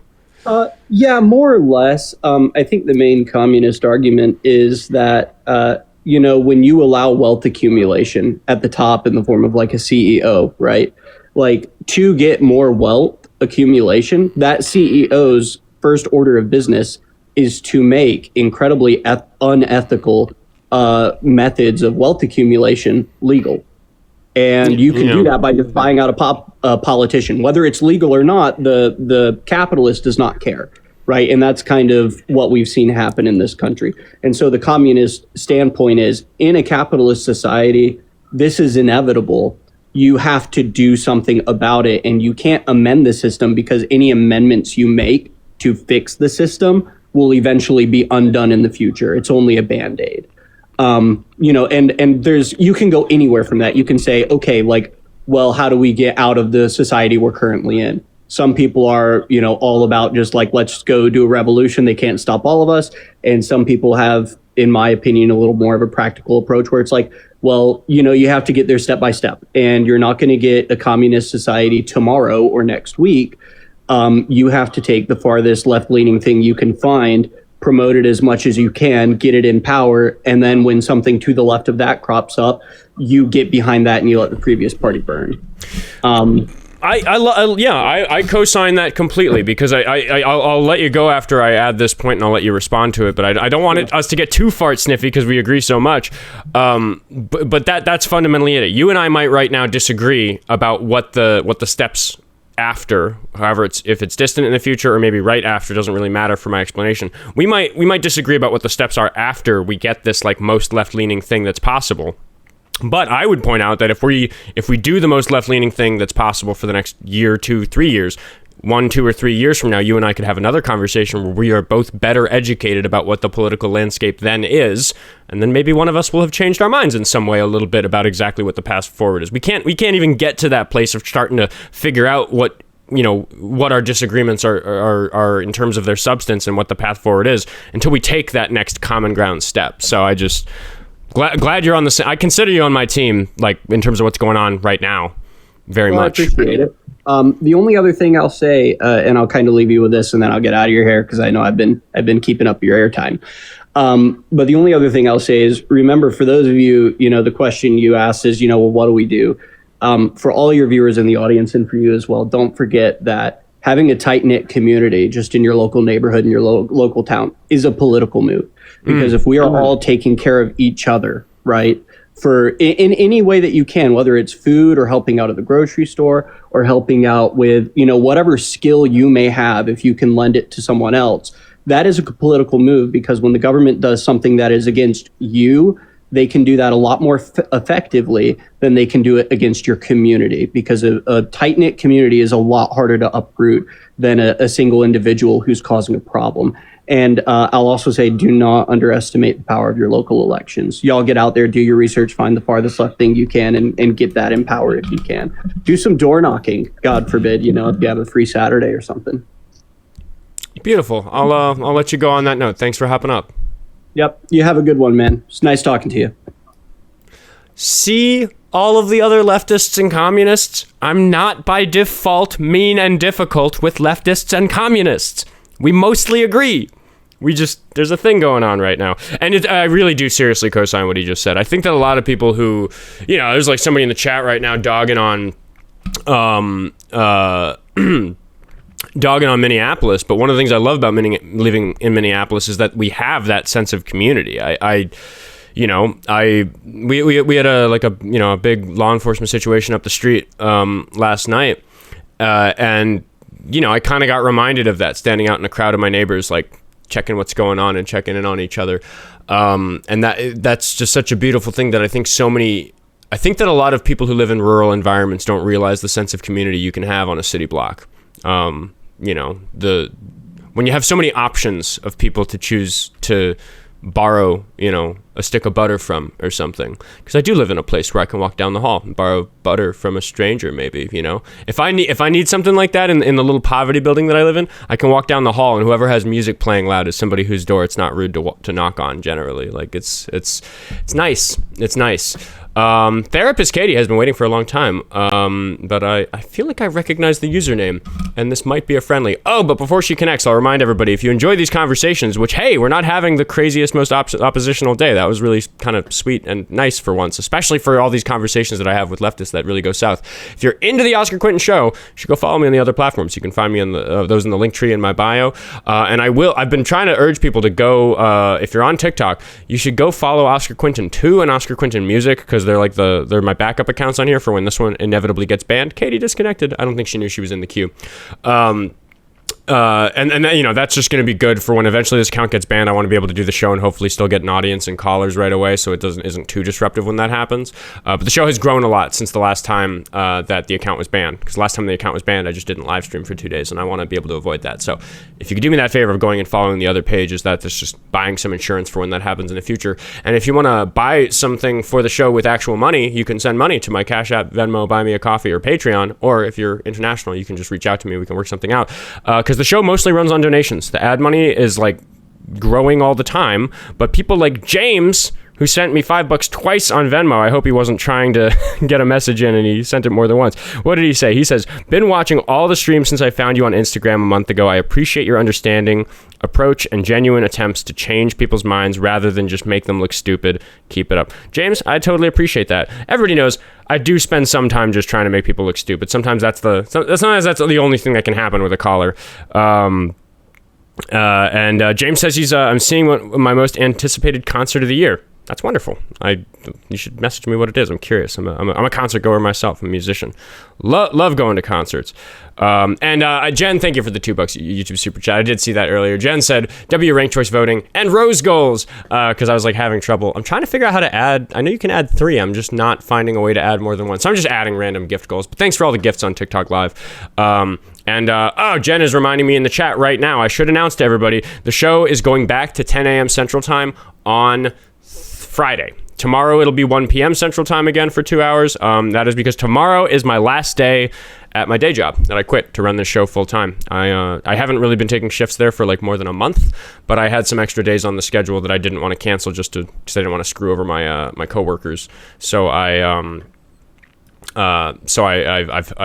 I kept those, and after tomorrow, it's over. My daytime obligations are nothing but running this show. I have one evening job that I'm keeping just because I like it, and I'm still creative, working creative. Not so much a starving artist anymore because the show is paying my bills, but I do still like gig and do music and stuff in the comedy scene here in Minneapolis. So my evenings are busy, but I'm really getting my life back. It was a grind getting the show off the ground. So thanks everybody who's supported it along the way. I see Monk in the request queue, but he's a friendly, and I'm going to hang on a little bit longer for a oppositional caller because where are we? We're only an hour into the show, so we've got plenty of time to get a good debate in, and it would be nice to get like a more substantive debate in because I would hardly call that previous conversation a debate. That was just more roundtable about common ground between me and somebody farther left than me. Bakari on Cash App sent me $5 with a message. Love your views, bro. For the people. Yeah, man. More power to the people, right? Like that fundamentally is what that caller and me I think recognizes is that we both want the power to lie with the people, and the Republicans don't. So it's team power for the people versus team not power for the people. And once team power for the people wins, then we can start, working out the nitty gritty and trying to figure out a progressive future. The thing I say to people who are against socialism or communism generally is I say, imagine a world where the robots are doing all the farming. Imagine a world where automation's taken over. Imagine the world where the corporations have so much money that they could just feed everybody for free. And we actually don't need everyday individual laborers just to keep society running. Like if we have that much surplus, like what's capitalism even for? Star Trek universe, right? Like if we get rid of scarcity, if we just have enough for everybody. Now, of course, we do have enough for everybody already, which is what the communists say. They say we should just do it now. And I say that'd be great if we could get rid of the system and replace it with a new, better one. My problem is I think that doing that will cause so much suffering that it doesn't make sense to try to overthrow the system. I think that would be bad. I think a lot of people would die. I think that there'd be great risk of whatever system takes over also being bad. The communists say that like if you elect a Democrat and they make good policies, those good policies will eventually be destroyed by capitalism. I'm like, right, but if you let the communists take over the government, we have some lessons from the 20th century how that goes. Like none of these are good. The problem is that the people have a problem with getting in control and getting their power and not wanting to give that power to the people, wanting to preserve it for themselves. And that's true whether they're driven by capitalism or just the control that they get by overthrowing the government and putting something more socialist in place, which is why we see, the rise of, even if it's in name only, socialist parties like the Nazi Party. So it's just complicated. There's bad people everywhere. We got to fucking watch out for it. And I just think that the progressive, slower approach is safer. But long term, I think 100, 200 years from now, I agree completely with the communists. What the hell would you use money for 100 years from now assuming we don't blow ourselves up, assuming we don't obliterate ourselves in some sort of nuclear war, 50 years from now, we should have robots working in the fields, right? Like, we are really fucking up if we don't, right? That's what I think. I think capitalism will prevent that from happening if capitalism is let to run unchecked, because the company that own the robots will sell the food to the poor people if capitalism is not regulated. So as we keep getting there, we need to keep regulating it down for the people, which is effectively what being a social democrat is, or a democratic socialist rather, because there's a Philbro distinction there, which is just, we're going to get there, but we just can't do it today. So let's do a little bit more of it tomorrow. Let's do a little bit more of it the day after that, the election after that. Maybe I'll talk to the chat for a little bit, because this has been a weird stream. Maybe this is just the couple of trollers at the beginning and maybe some friendly time, but let's see what's going on in the chat. Will, our mod, W in the chat for the mods. That's the way I'll farm engagement to get more people in here, instead of telling you to double tap on the screen, which you should also be doing, everybody. If you're on YouTube, you should make sure to pop out of the chat and like give the video a proper like, as opposed to the screen taps. The screen taps are also good for traffic. But those things help get people watching the show, and especially over here on TikTok, that'll get potentially some new viewers in. Somebody can have a new conversation with me. No Naval Nate says, but Oscar's right, changing all of that will just be too hard on a majority of the population without supports in place. Yeah, looks like there's a longer conversation going on about that. Oh, he said earlier, it depends. Food, for instance, is mismanaged horribly. 90% of crops we grow go to livestock, then a large portion of meat gets wasted, so we could end hunger if profits were concerned. Yeah, I actually completely agree about, we waste a lot of, the trophic levels in our food growth system is bad, because you're right, we grow most of our crops go to feeding pigs and cows, and then we eat the meat, and it would just be better if we ate the plants. Never mind like ethical reasons to be a vegetarian. It's better for the earth, it's better for the agriculture system to be a vegetarian, because you don't need to, when you eat a cow, you eat all the plants that cow ever ate, and it's very inefficient, because that cow had to maintain its body temperature for its whole life, and that's metabolically expensive. If you understand physics and biology, it's an obvious math problem that eating meat is bad for the earth compared to eating plant matter. I'm trying to be better about that in my life. I eat a lot of meat. I think relative to my political views, I eat a lot of meat. Gotta get that protein in, man. Support the grift so I can buy Soylent and be a true soy boy. We're gonna talk to donnaputtana. Patana? We're going to talk to Donna. We're going to see if she is of age and a Trump supporter. Because I was really hoping for today. I guess I got what I wanted. Because I've had so many oppositional days today. I was like yelling at popcorn yesterday. And I just wanted like a nice good faith conversation tonight. I guess I got that from a communist. I was hoping to get it from a Trump supporter. Maybe we'll get it from Donna. How old are you? Hi, I'm 30. 30. Are you a Trump supporter? Hello? Hi, can you hear me? I'm a communist. No. Maybe today's the communist episode. I already gave the first half of the episode to a communist. I'll give the second half to a different communist. What do you want to talk about? I just want to know how a liberal can lose a debate against a communist almost every single time and not realize that they're the problem and that they should move more left. Yeah, I spent like a half hour talking to a different guy about that, and I think one of the problems is that you guys don't offer any solutions. You declare the W and then run away. And I'm not talking about you. That's been my experience with it. As I say, we agree philosophically about what's probably good for people. We agree about what the target for humanity is for how to run society. What do we do, though? And then I basically just get called an idiot for not thinking the way that they do, and and that's just kind of where the conversation runs into some kind of impasse. I'd love to hear your perspective on what you think we should do.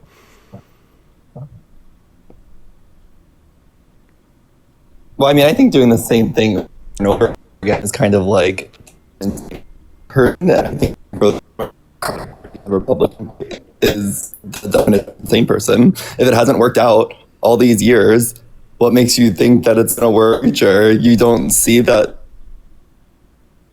You don't get tied to their eyes or to anyone but the people. You're sitting here saying for the people, but you're using your platform and you're at promote like what we're hearing on CNN, MSNBC, Fox News, all ran by Republican billionaires.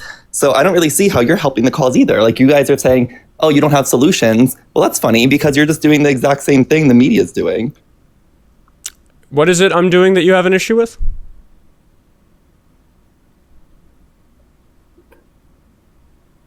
Just promoting the same stuff that CNN, Fox News, and MSNBC are promoting, which is all ran by billionaire Republicans. I don't think I do that. And you're just promoting the same thing. You're saying don't vote for anything but the. Did you vote for Kamala Harris? I did. And your connection's a little bit bad. Okay, you're sitting here saying you're anti-war, but you just voted for like. Wait, can we, I'm going to disconnect. I'll disconnect and reconnect. Yeah, please. I think that might fix it. Because there's also a delay. And when there's a delay, oftentimes the garbling is caused by the delay being too long in the buffer filling, if you know your tech nonsense. But I disconnected you, so feel free to hop back in, and we'll give it a try. Okay. Is this Echo. better? Let's see. Echo. Echo? I think that is much better. Yeah, so you're upset that I voted for Kamala Harris. I just think that, like, you sit here and you say you're anti-war, but then you vote for a G-side maniac. I mean, and both sides are G-side maniacs, so why you vote for either? Right. Why Okay. do you have to settle So for that gets to evil? But you have a platform. I don't have the platform. You should be using your platform. Right. So I asked a second ago, and this is exactly what I was just saying always is the problem. Great. We can talk about maybe some criticisms against establishment Democrats, because I'm not like a big Kamala Harris fan. I was not excited about voting for her. What should I have done? You should have used your platform to organize to vote for Claudia de la Cruz, Jill Stein, anybody. Do you think that would have made a difference in the outcome of the election anytime soon? That election cycle? By the way, I only started making content in February, so you are just talking to me. I'm like I just find like you guys are swinging at like the bottom of the barrel people when you're like, oh, let me debate MAGA. Like, who cares? Most of America. Like, we all know they're trash anyway. This conversation. The most debate. Wait, hold on. This conversation between like me, who, even though I'm farther left than establishment Democrats, but I recognize they have control over a huge amount of politics in the country. Us versus the them that is Republicans is what most people in this country care about. It's what 90% of people in this country care about. So when you say who cares about that, also everybody in the comment section saying where's Jill Stein? She's out protesting with pro-Palestine protesters right now. You guys just aren't checking on her because you're all neoliberals and you guys don't check on politics. You guys watch the screen. The main thing we should be doing is reading policy. Okay, every candidate that comes out, read their policy. Whoever you agree with the most, you just vote for them. You're accusing me. My audience knows me pretty well, and I'm just informing you that you're sitting here looking bad because I really do run my approach to information gathering and far differently than a lot of people in the progressive left. So I think you're levying some accusations about how I handle information that are wrong. I'm an academic. I learned how to figure out what's true in the world in school. So I think that some of those accusations are baseless, and you don't actually like know me personally, which is fine. But I'm just gonna accuse you of you're putting a blanket avatar of your expected caricature of a progressive liberal here. And I honestly don't think I'm your average progressive liberal, but I just have a very specific question for you, which is that one of the most important political concepts that I care about in this country is getting ranked choice voting established at every level of democracy, from small local elections all the way up to the presidential election. Do you think that would be a good thing for you getting... Okay. So that's one of the things I weigh most heavily when I pick candidates when I'm voting, because I so care about people like you being able to get somebody who you want on a ticket, for you being able to benefit such a person as Jill Stein's platform without throwing your vote away in terms of picking the lesser of two evils. That's what I fundamentally I'm more of a Claudia de la Cruz girl, but yes. Claudia de la Cruz. I'm sorry, I just said the wrong name, but you get my point, right? I want your vote for Claudia de la Cruz to count, but for it to count and for you to also to be able to participate in the election that's actually happening, which in the next presidential cycle or in the midterms is generally in most elections going to be between one of the two establishment parties. I am fighting for a path forward that lets us continue this red versus blue fight, because I hope you can admit that the reds are worse than the blues at the moment, because you can have problems with all of the civil rights that are under threat from all of them. But then the Republicans are also putting even more of those civil rights under threat. I don't know if I'm losing you here, but how do you feel about the fact that what I fundamentally want is the only path forward that I see where you yourself even have a chance of getting what you want? I don't really, to be honest with you, I'm just totally against war in general. So I really will never vote for anybody, regardless if they're like, oh, well, because the whole... But if everybody who held your beliefs, Palestine would hurt LGBT people, for example. I don't care. That doesn't give Israel the excuse to go over there and do what they're doing. That's not the point. The point is that innocent lives are being lost. The children are being slaughtered, horribly unalived, and to sit here and say, oh, well, we voted for the better evil. But what I'm trying to see, this is just what I was talking about with the previous caller. It sounds to me like I'm more concerned with getting what you want than you are. You're just more concerned with being right, so you're willing to throw your vote away because that feels right. That's my accusation towards your political stance. And I'm going to take a moment to thank Jazz You know what's Bearing so Crab. crazy to me also? Wait, hold on. Sorry, I just have a super chat to thank. I'm just going to thank somebody who sent me $10. Jazz Bearing Crab, who's a member on YouTube. I haven't seen this username before, so also welcome. Thank you for the membership. He sent me $10. He or she sent me $10 to say, honestly, I think you and Jimmy Snow would have a really interesting discussion about the AI boom. Also, I suggest asking the maggots how to fix the coming AI job replacement. They never have a clue. Yeah, those are all very interesting topics. The AI job replacement issue is something that maybe I was just talking about automation a moment ago before the call started. So yeah, those are all interesting things. Thank you very much for the $10. But yeah, back to you, donnaputtana. What is your answer to the fact that I'm sitting here offering you a path forward where you are more statistically likely in my mind to get what you want from American politics, but you're obstinate? No, I want to go back to you saying throw your vote away. Well, throw your vote away is a really crazy term. That was going to be the. How dare you say throw your vote away?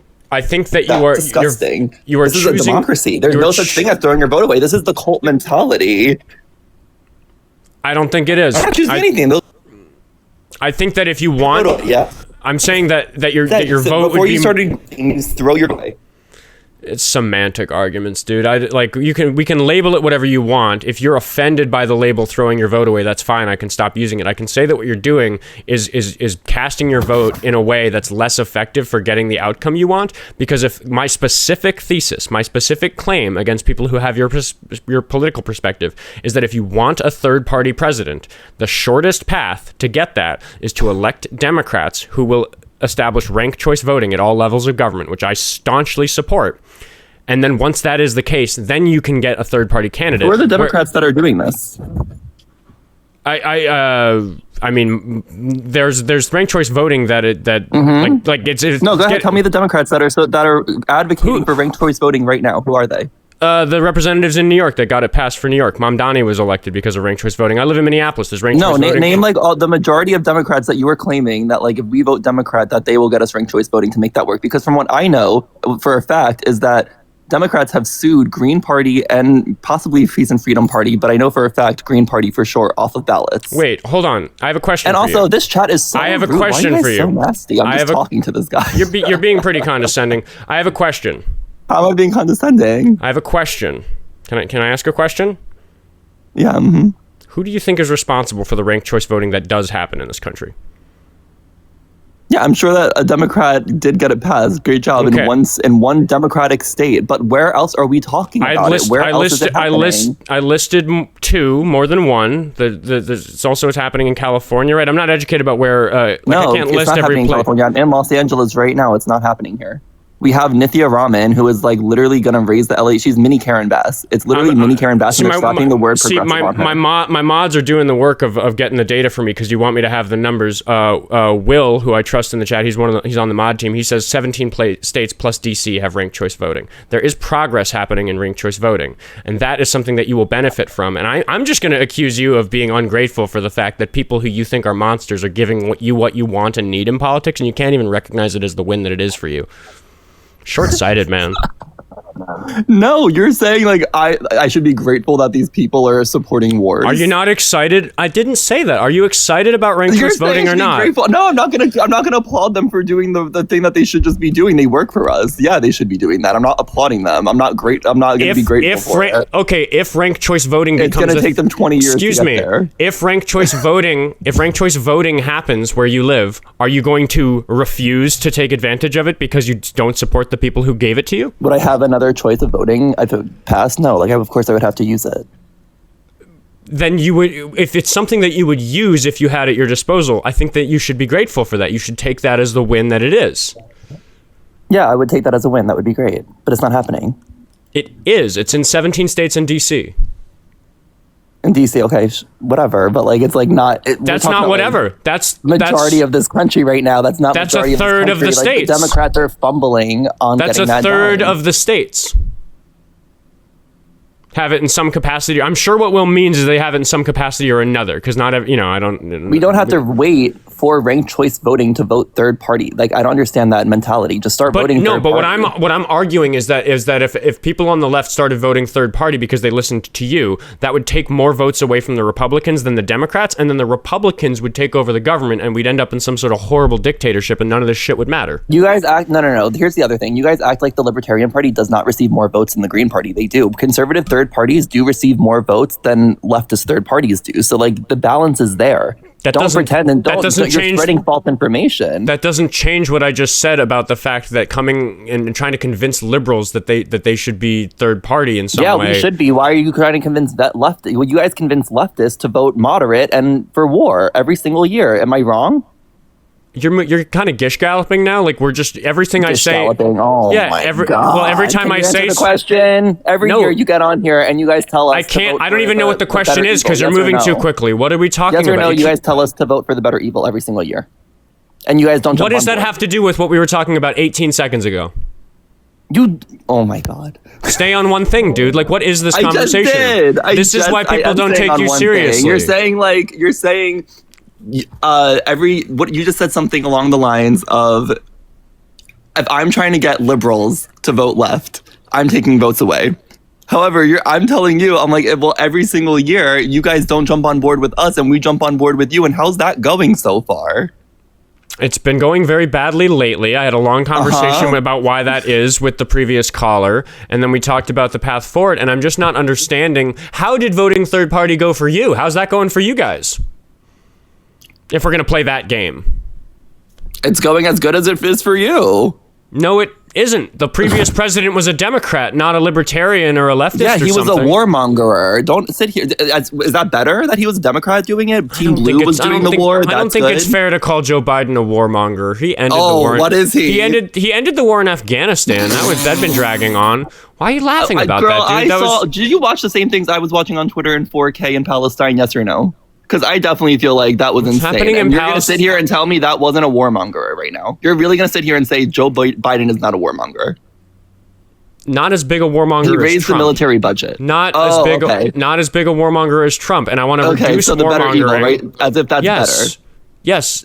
The better evil is by definition the better. Of the children in Palestine were better under Biden than they are under Trump. Dude, I don't even have to navigate this conversation. Go ahead and answer the question. Sorry, what was the question? What are we talking about? The unalivings of the children and women in Palestine are better under Biden than Trump, yes or no? Better, yeah. Because we're supporting Israel more under Trump. Thank you. That was perfect. Okay, I don't need to say anything else. That's crazy. That's insane. Also, one more thing. The police budget. Excuse me. Hold on. Just 1 second. I'm going to thank Elusive Viper for $5 on YouTube Super Chat. And thank you so much, Elusive Viper, for giving me a brief respite from this conversation because it's going to give me an aneurysm. But the purity testing guest wants felons in primaries. Purity testing, you should just be a better person. Hold on. Can I start over? I was trying to read their message, and I think there's a typo in it, so I had a hard time reading it. Go ahead. Start grifting. That's good. Do your grift. I am, because, got to pay that rent, so I got to do the capitalism. The purity testing, the guest wants felons in primaries, general elections are for harm reduction. Yeah, I agree. I think that's what the typo there is. It's supposed to say felons. Forgive me if I got it wrong. Sorry, yeah, what are we talking about? What are you asking me? Are you going to vote for a warmonger in 2028? Are you going to vote for everybody in the chat, are you going to vote for a pro-APAC candidate in 2028? I fucking hope not. I don't know what the options are going to be in 2028. I sure fucking hope not. We get Cory Booker. Say we get Cory Booker and JD Vance. Let's just say that. Or even I would vote Gavin for Cory. Newsom. Let's say Gavin Newsom and JD Vance. Let's just throw that out there. I would vote for either of those people over JD Vance. Why are you settling? Do you understand what I'm saying? Because for the reasons I've explained to you in this call. How dare you sit here and call MAGA a cult and you vote blue no matter who every single time? You don't think that's cult-like mentality? I don't. We had a nuanced conversation earlier today on this show about how I don't... You don't think that's cult-like mentality to vote blue no matter who every single time? Excuse me, am I allowed to answer questions on my own show? People in a cult don't think they're in a cult, so that makes sense. Go ahead. See, this is gish galloping. You every time I try to answer your... Every time I try to answer your question, I get halfway through my answer, and then you ask me a different question, and we're just not actually able to cover my beliefs. Do you want my thoughts on blue no matter who? Because that's not even what's going on here. You're literally pulling that out. Seems like you don't understand my thoughts on blue no matter who. Yeah, it's cult-like mentality. I think that's horrible that you think that like you're better than. You don't know what I think about that. You don't think you're in a cult. You're accusing me of what I think without even being willing to listen to what I say about it. Because you vote blue no matter who, and that's cult-like mentality. You're no better than MAGA. I don't think that that's true. I think there's good arguments against that, and I don't think it's productive to spend my time trying to convince you of that if you don't listen to the answers. I agree. I don't think it's a productive conversation either. I think that this whole thing is pointless. I think neoliberalism, like you, who's fighting for the man, who's fighting for the billionaire class, who's fighting for APAC every single time, I think that this is a pointless conversation. I agree. I cannot understand how you think every 4 years you can convince leftists to come join you, and you never pivoted, and you will sit here and say blue no matter who. Well, you actually aren't. Well, you aren't actually willing to listen to what I have to say about blue no matter who. So I'm not really interested in discussing. Why would I? That's no better than MAGA. Because you don't even know what my position on it is, though. It doesn't matter what your position on it is. You're voting blue no matter who. You're voting down the line. You don't even have a thought process. I don't staunchly support that slogan. To go to the blue polls for you. You don't know what I believe, dude. What is this? You just said I vote blue no matter who. You're like, I'm blue no matter who. That's what you just said. That's what I said is that I don't absolutely support that slogan. No. And you're going to vote for an APAC candidate. You will be voting for Gavin Can you Newsom. recognize that you're accusing me of staunchly supporting? You just said I will vote for Cory Booker. You just said that against JD Vance, if that's the case. You will vote for a pro-war candidate. I would like to make a specific comment about this conversation that we're having. Can I participate in the conversation, please? I would like to say something, which is that I said that I would prefer to vote for Cory Booker over JD Vance, and then you created a false equivalence and said that that is me voting blue no matter who. It's not no matter who. It's Cory Booker over JD Vance. Those are two specific people with specific policy positions that I can weigh because I live on Earth and I understand how to look at the things that are happening in front of me and choose one. That's not blue no matter who. And I don't appreciate you. I think you're disingenuously labeling that blue no matter who. I am going to thank Andrew, who just became a member over on YouTube. Have you voted outside of the Democratic Party ever? I got to thank the people. I don't care about your grifting. Have you voted outside of the Democratic Party ever? I care about my grifting. It pays the bills, and I'm gonna ask that you be quiet while I thank Andrew for becoming a member over on YouTube. I appreciate that. The memberships are flicking on everywhere. I got all the monetization stuff now. Yay, capitalism! I get to pay my rent, even though I hate capitalism. Yay, we all got to. There you guys have it. Yay, capitalism.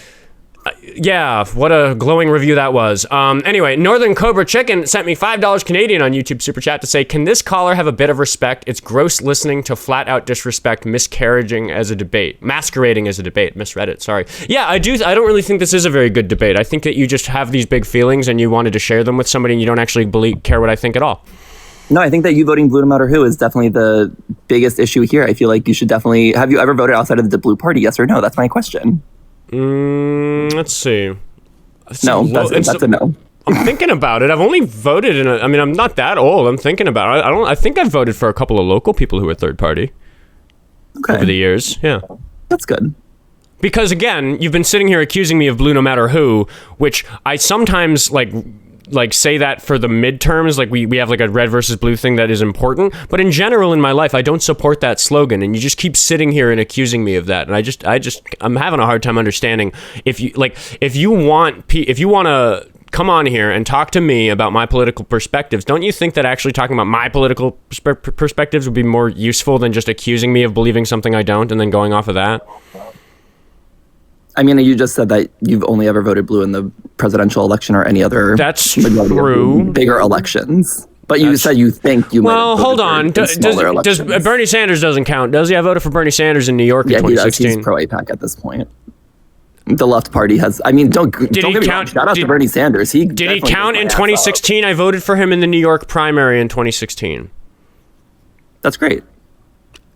I'm glad you admired something I did. I'm glad that your ears work and you thought about what I just said and answered instead of continuing to yell at me. Yeah, I'm very sad that he lost that primary. That was losing the primary in New York in 2016 for Bernie Sanders is I think why Donald Trump won in 2016. Yeah, and it was a major thing with the Democratic Party that helped him lose that. Debbie Wasserman Schultz definitely helped. I agree with that. Campaign. Yes. And I think that we're proven time and time again that every time we get any type of progressive in the Democratic Party. But the thing you're upset about is Bernie losing, and Bernie was himself a blue ticket on that election. So I don't know what you're talking about. That was like before I decided to go fully left and totally abandon the Democratic Party. I'm talking to you today, though. Like I'm talking to you right now. But at that time, yeah, I think that was a great thing. I think Bernie Sanders was a great candidate at that time. But I think then why are you? You're sitting here accusing me of having never agreed with you about anything. But like here we are now. Actually, that's what you were saying just a moment ago. Let's start over. I'm sorry. I didn't mean to upset you. You haven't upset me. You've just confounded me. I don't know how to talk to you, dude. Like, what is this? I was just trying. I think it's so frustrating seeing a lot of these big creators, like the debate creators, saying like, for example, like the sign in the back being like MAGA is mostly brain rot, whatever. Which I agree. Yeah, MAGA is bottom of the barrel people. I cannot agree. It's frustrating seeing a sign that you agree with. I think you're just a frustrated person. I agree. Dude. I just think that the main issue is that we should be saying the two-party system, the whole cult mentality of this whole two-party system, and you're unwilling to even have a conversation about whether or not you like. I disagree about that. I think the biggest thing right now is to get the blue in control again, and then from there, that's our launch. Be talking. Like you just proved my point. It's that you're not even willing to have a conversation with me about the fact that I think you're wrong about that. So what's the point? Why are you here? Go make your own videos. You don't need me here. You're just using my platform to say these things instead of having a conversation with me. It's disingenuous. Okay.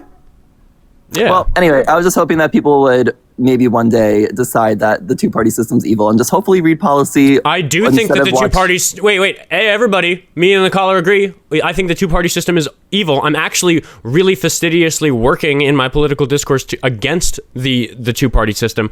You just think I'm wrong about the approach, and that's fine. That's a political disagreement that we could talk about if you weren't an insufferable piece of shit. But you are, so we can't talk about it, and that's a shame.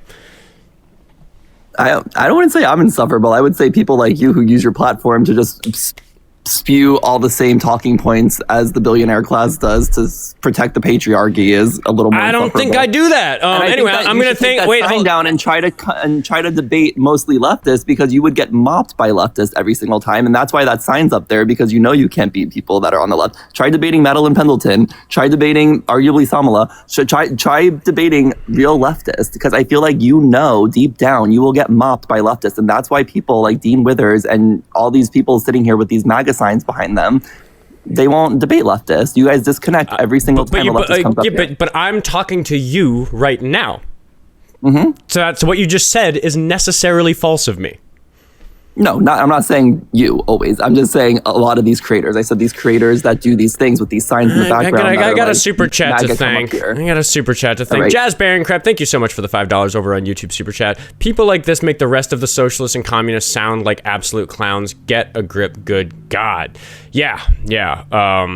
Tabadir says, caller, you have a voice, you have a phone, start a platform. Yeah, dude. Like, he left, by the way. He left while I was thanking that super chat. So thank you, Tavi, for the $5.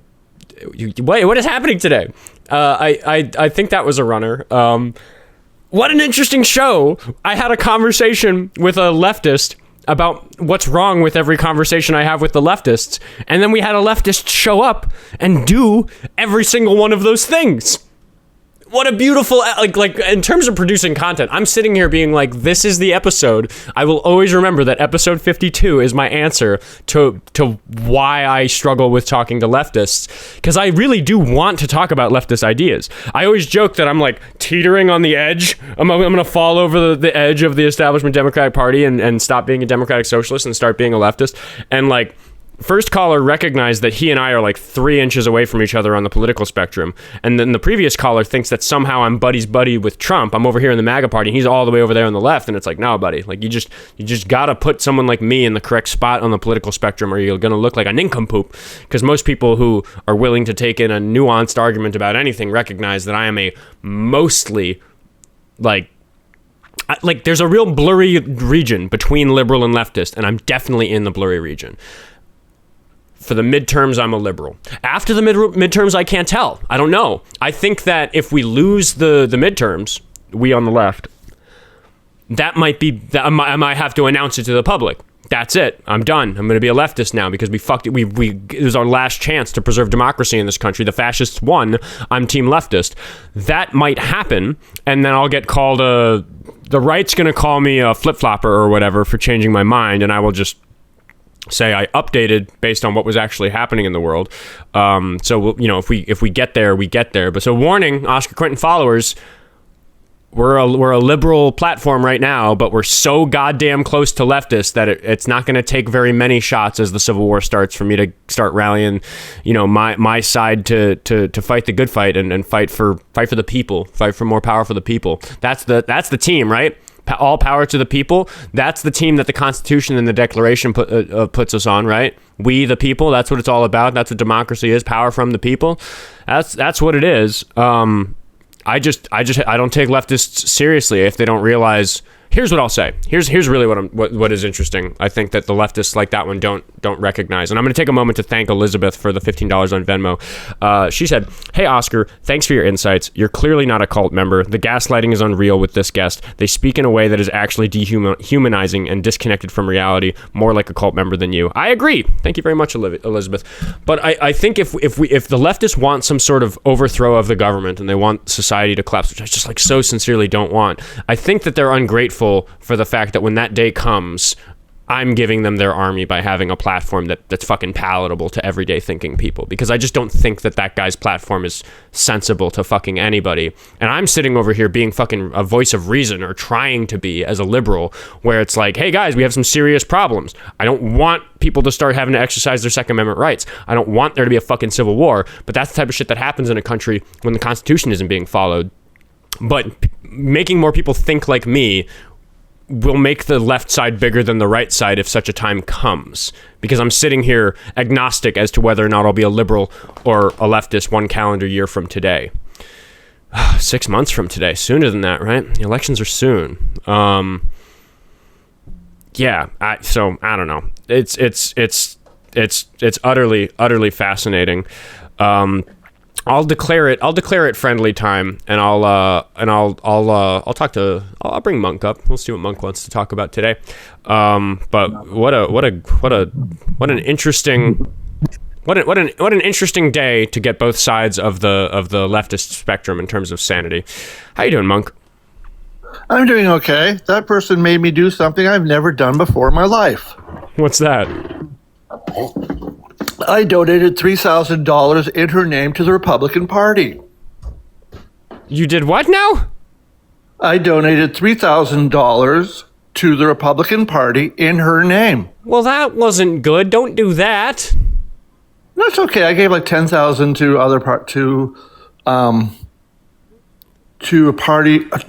a charity to help women's shelters and a few other things like that. You should have just given $13,000 to the women's shelter. What the hell, Monk? Because sometimes there are consequences. I just want that person to know that there are people who listen to what she says, and when they say, you're convincing me. This is your I don't know if I believe you. I don't know if I believe you, Monk. But also, if you're telling the truth, then I think you've lost. You're not a friendly to the show anymore. Don't donate money to the Republicans. Naughty, bad. I'm sorry. Sometimes. Oh no, I know it's bad. It's horrible. But seriously, the condescending nature, the way they talk. Yeah, but it would have upset him. They just reminded me of every person who just went on that rant, and you brought up great points. You should have donated that money. You should have donated that money to James Tallarico. That's who you should have donated that money to. All right, I'll go donate some money to them too. It'll piss my mother off. Yeah, I don't know. You pissed me off. I'm sorry I pissed you off, but I did state in the comments that I was like, "You're making me wanna." I don't say stuff like that lighthearted. It was just the way they were talking and everything. Well, yeah, but why would donate? But the Republicans are the enemy of my platform. They're the enemy of the show. Why would you send them money to spite that guy? That's short-sighted. That's irresponsible. It's selfish. I know, but let me that money's going to do more harm than spiting that guy is going to do good. That's my problem with that. I understand your point. Kenneth, hold on 1 second, Monk. Kenneth sent me $12 or something like that on PayPal. Thank you so much. He just says this is for Oscar because I don't have a public PayPal. I know Kenneth from messaging. I don't have a public facing PayPal right now. But yeah, so thank you, Kenneth, for the donation. I really appreciate that.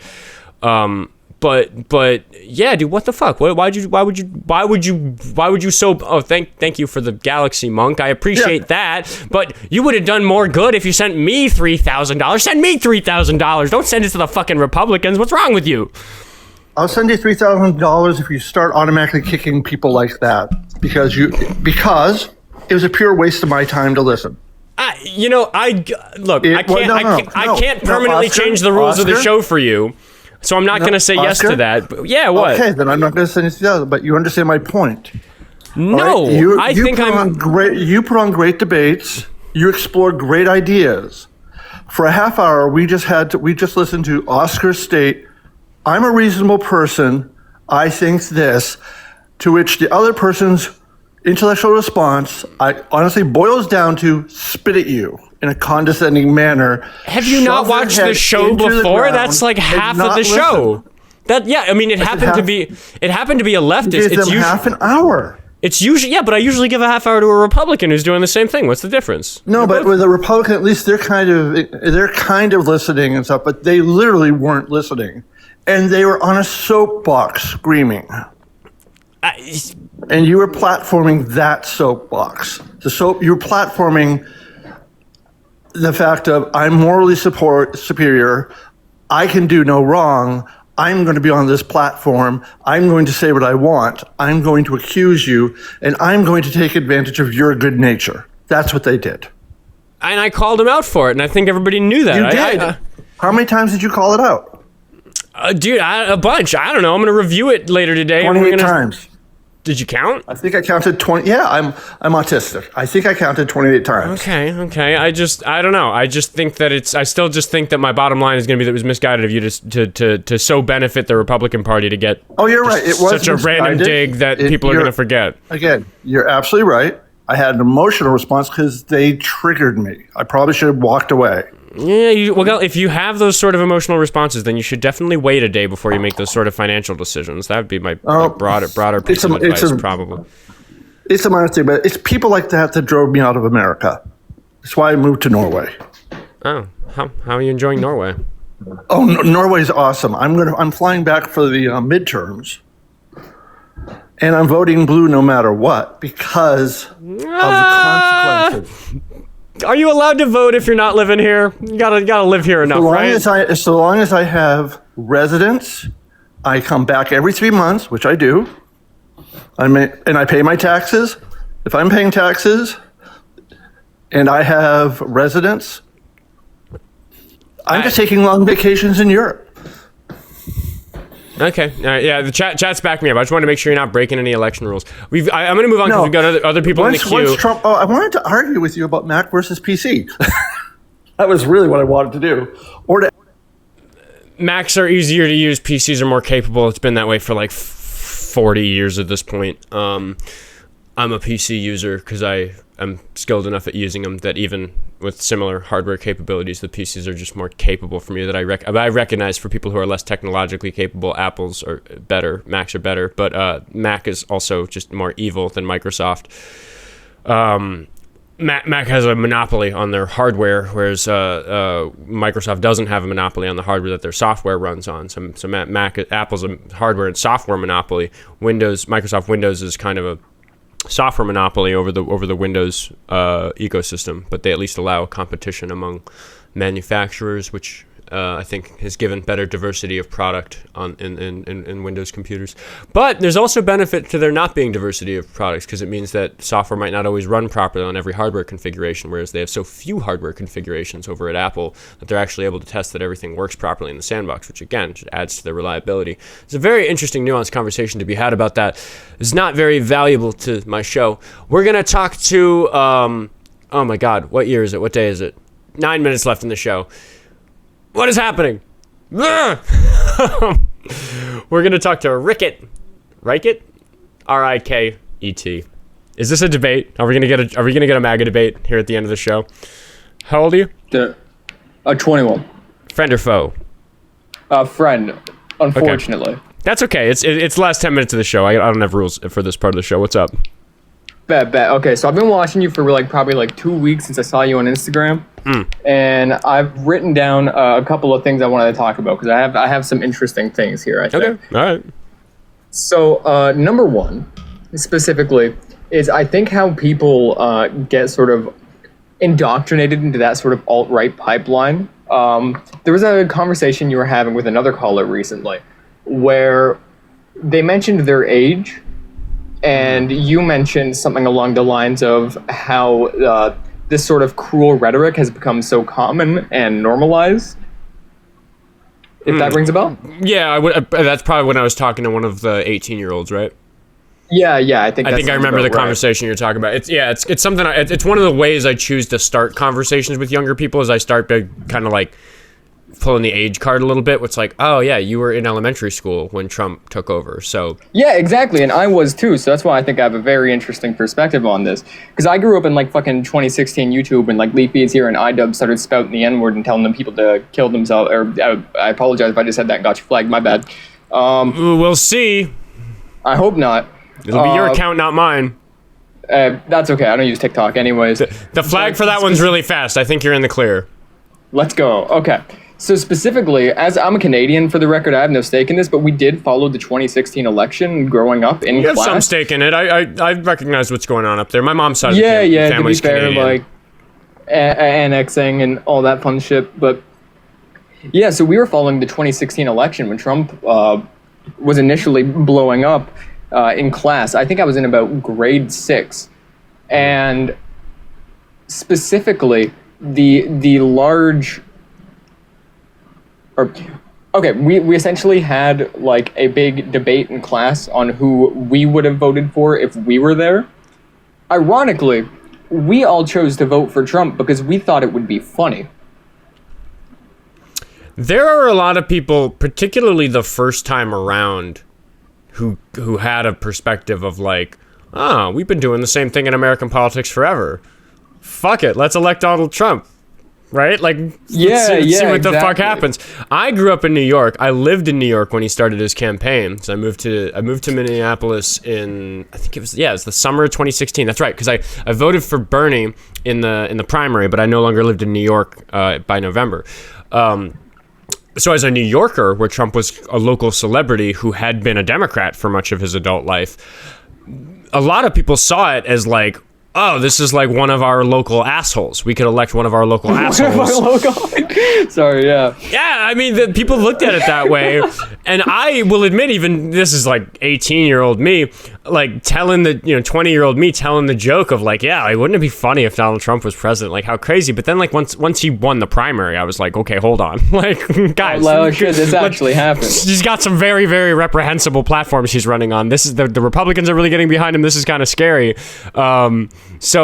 But yeah, you're right. I mean, just the fact that it was such a joke, people did that. It's one of the things that made people take him seriously as an option, because it was there was a demand to stir the pot. Is kind of what was going on. And I just think that the reason that was so effective is because a lot of people who wanted to stir the pot in that way didn't realize how irresponsible it is to do that. I think those people take the constitutional order for granted. They don't realize how good life in America is because of 250 years of Supreme Court precedent and progressive lawmaking along the way. It was progressive when we let women vote. It was progressive when we took, slavery away from people, from the slave owners, and we gave freedom to African Americans. It was progressive when we had the civil rights movement in the 60s. All these things that are better. It was progressive when we made school free and compulsory for everybody. It was progressive when we made labor laws that protected children from working in factories during the Industrial Revolution.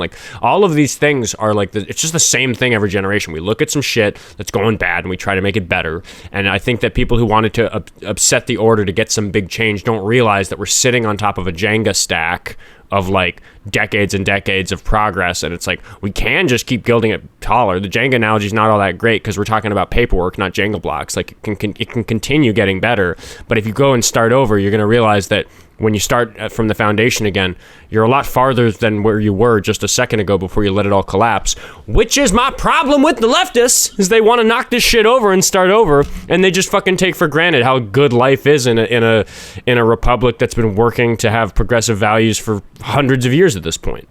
Yeah, absolutely. In regards to like the last caller, for example, as well, I'm probably like as far left as a person you can get, burn it all down, anti-capitalist or whatever, but I still recognize that you have to play by the rules to get there. Yeah, I think I said it on the show yesterday, I might have said it today, is that if we rise from the ashes, there's no reason to suggest that this phoenix is going to be prettier than the last one. Yeah, that's also a very valid take to have on it too. Like, you can't just break shit and then expect it to fix itself.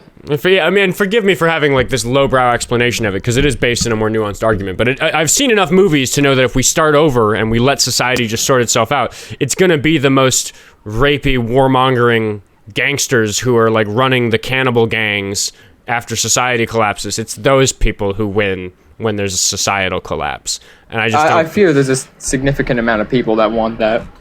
Well, I think a lot of the left, I think that the previous caller, I think that if he got what he wanted, the leftist who just like couldn't even take me seriously, I think if he got what he wanted and society collapsed in the way that he hopes for, I think he'd fucking panic when the grocery store didn't have food for him to buy.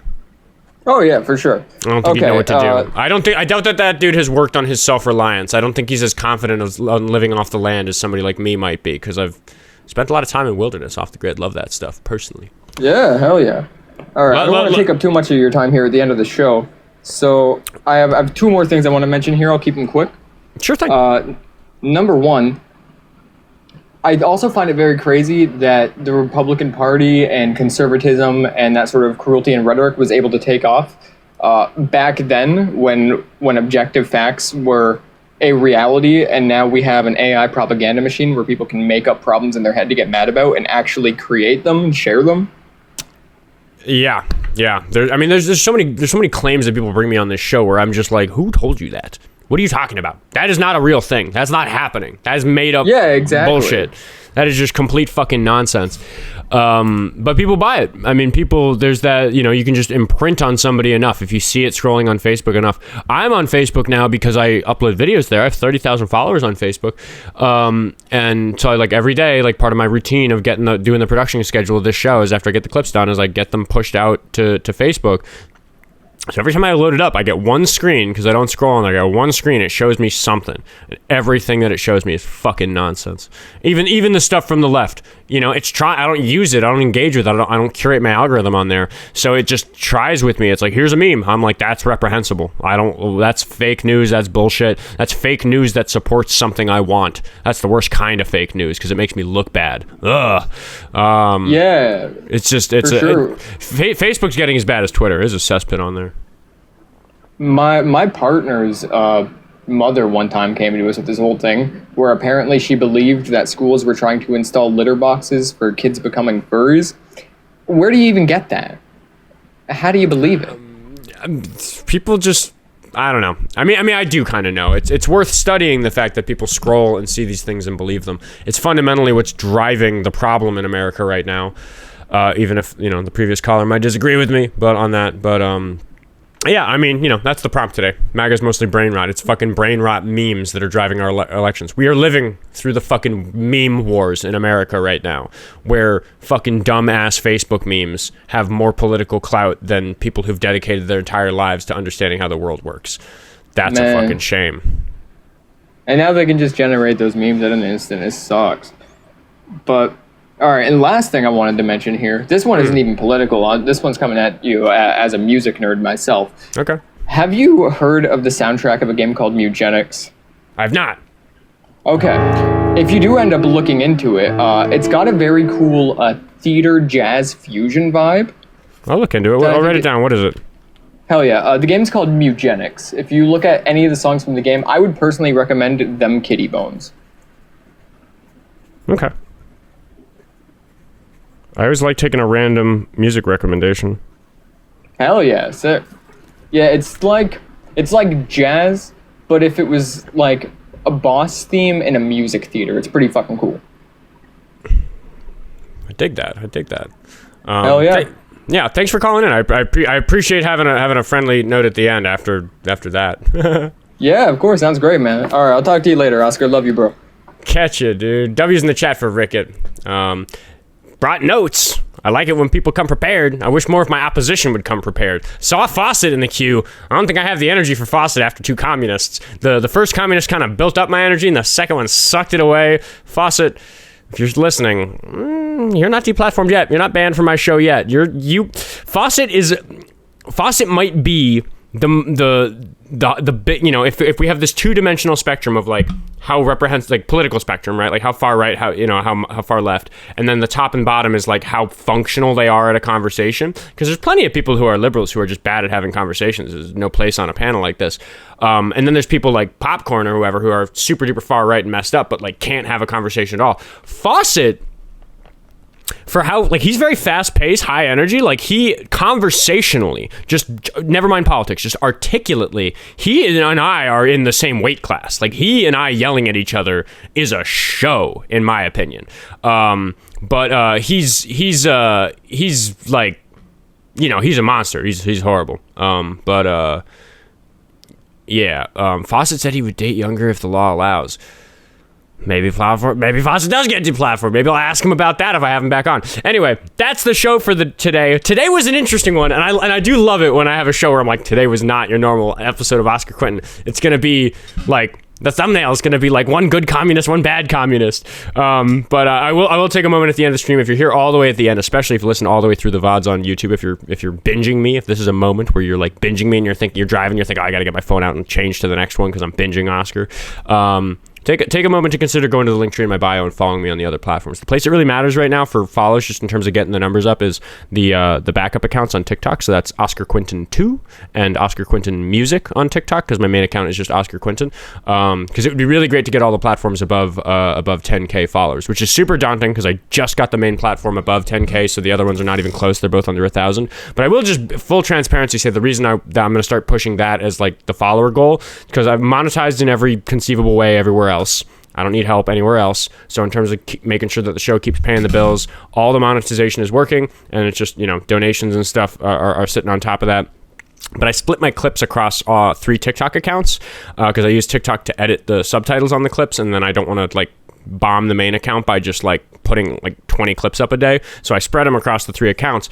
So I'm in a situation now where the main account, over 10,000 followers, is monetized and the other 2 are not, and it's going to be that way for a while. But I'm going to keep splitting the content because I need those other accounts to grow, because they're the backup for when this account gets banned, so I can keep doing the show live. So that's my transparency thing about why I'm going to keep urging people to follow the backup accounts. It's insurance for when this account gets banned, this is the important account, Oskar Quentin on TikTok. This is the one where I get the callers through. This is the one where at some point today like 500 people were watching on here. This is where the traffic is that makes the show functional. So I'm going to be in trouble if I get it banned. I got to really watch out for that. So it builds insurance against that. And just full transparency, I'm not going to get monetized on a third of my TikTok videos, even though I could just put them all on the main channel, but that's not what I'm going to do. So, you know, music. I haven't done music in a while.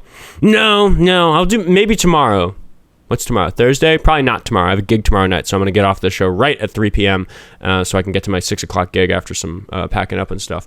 But tomorrow's my last day at work.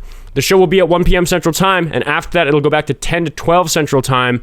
And with my day job gone out of my life, I will have more time to do stuff. So I'll do. I don't know why I haven't done a song at the end in a little while. And sorry to the people watching on YouTube. I do have to cut the songs out usually because the YouTube money on the VODs is like a not negligible chunk of this working for me. So I do need to mute this. I need to cut out the songs so I don't have to. It's a shame. You have to send like half or all of the money from the show to the owner of the song if you sing a 2-minute song in a 2-hour video. Just the way YouTube copyright works, it's kind of broken. But thanks everybody for hanging out to the end and supporting in some of those free ways I mentioned, and of course Venmo, Cash App, Buy Me a Coffee, Patreon, those sorts of things, and all the gifts and subscriptions and stuff. Like, it's not even about it making a difference anymore. It's my entire life. You guys are paying my bills. Thank you for letting me do this. I really, really appreciate it. I'm having a great time doing this. Feeling like I'm making some kind of difference. Having some interesting conversations. I'll see you guys tomorrow at 1 p.m. Central Time. Goodbye, TikTok. And goodbye, YouTube.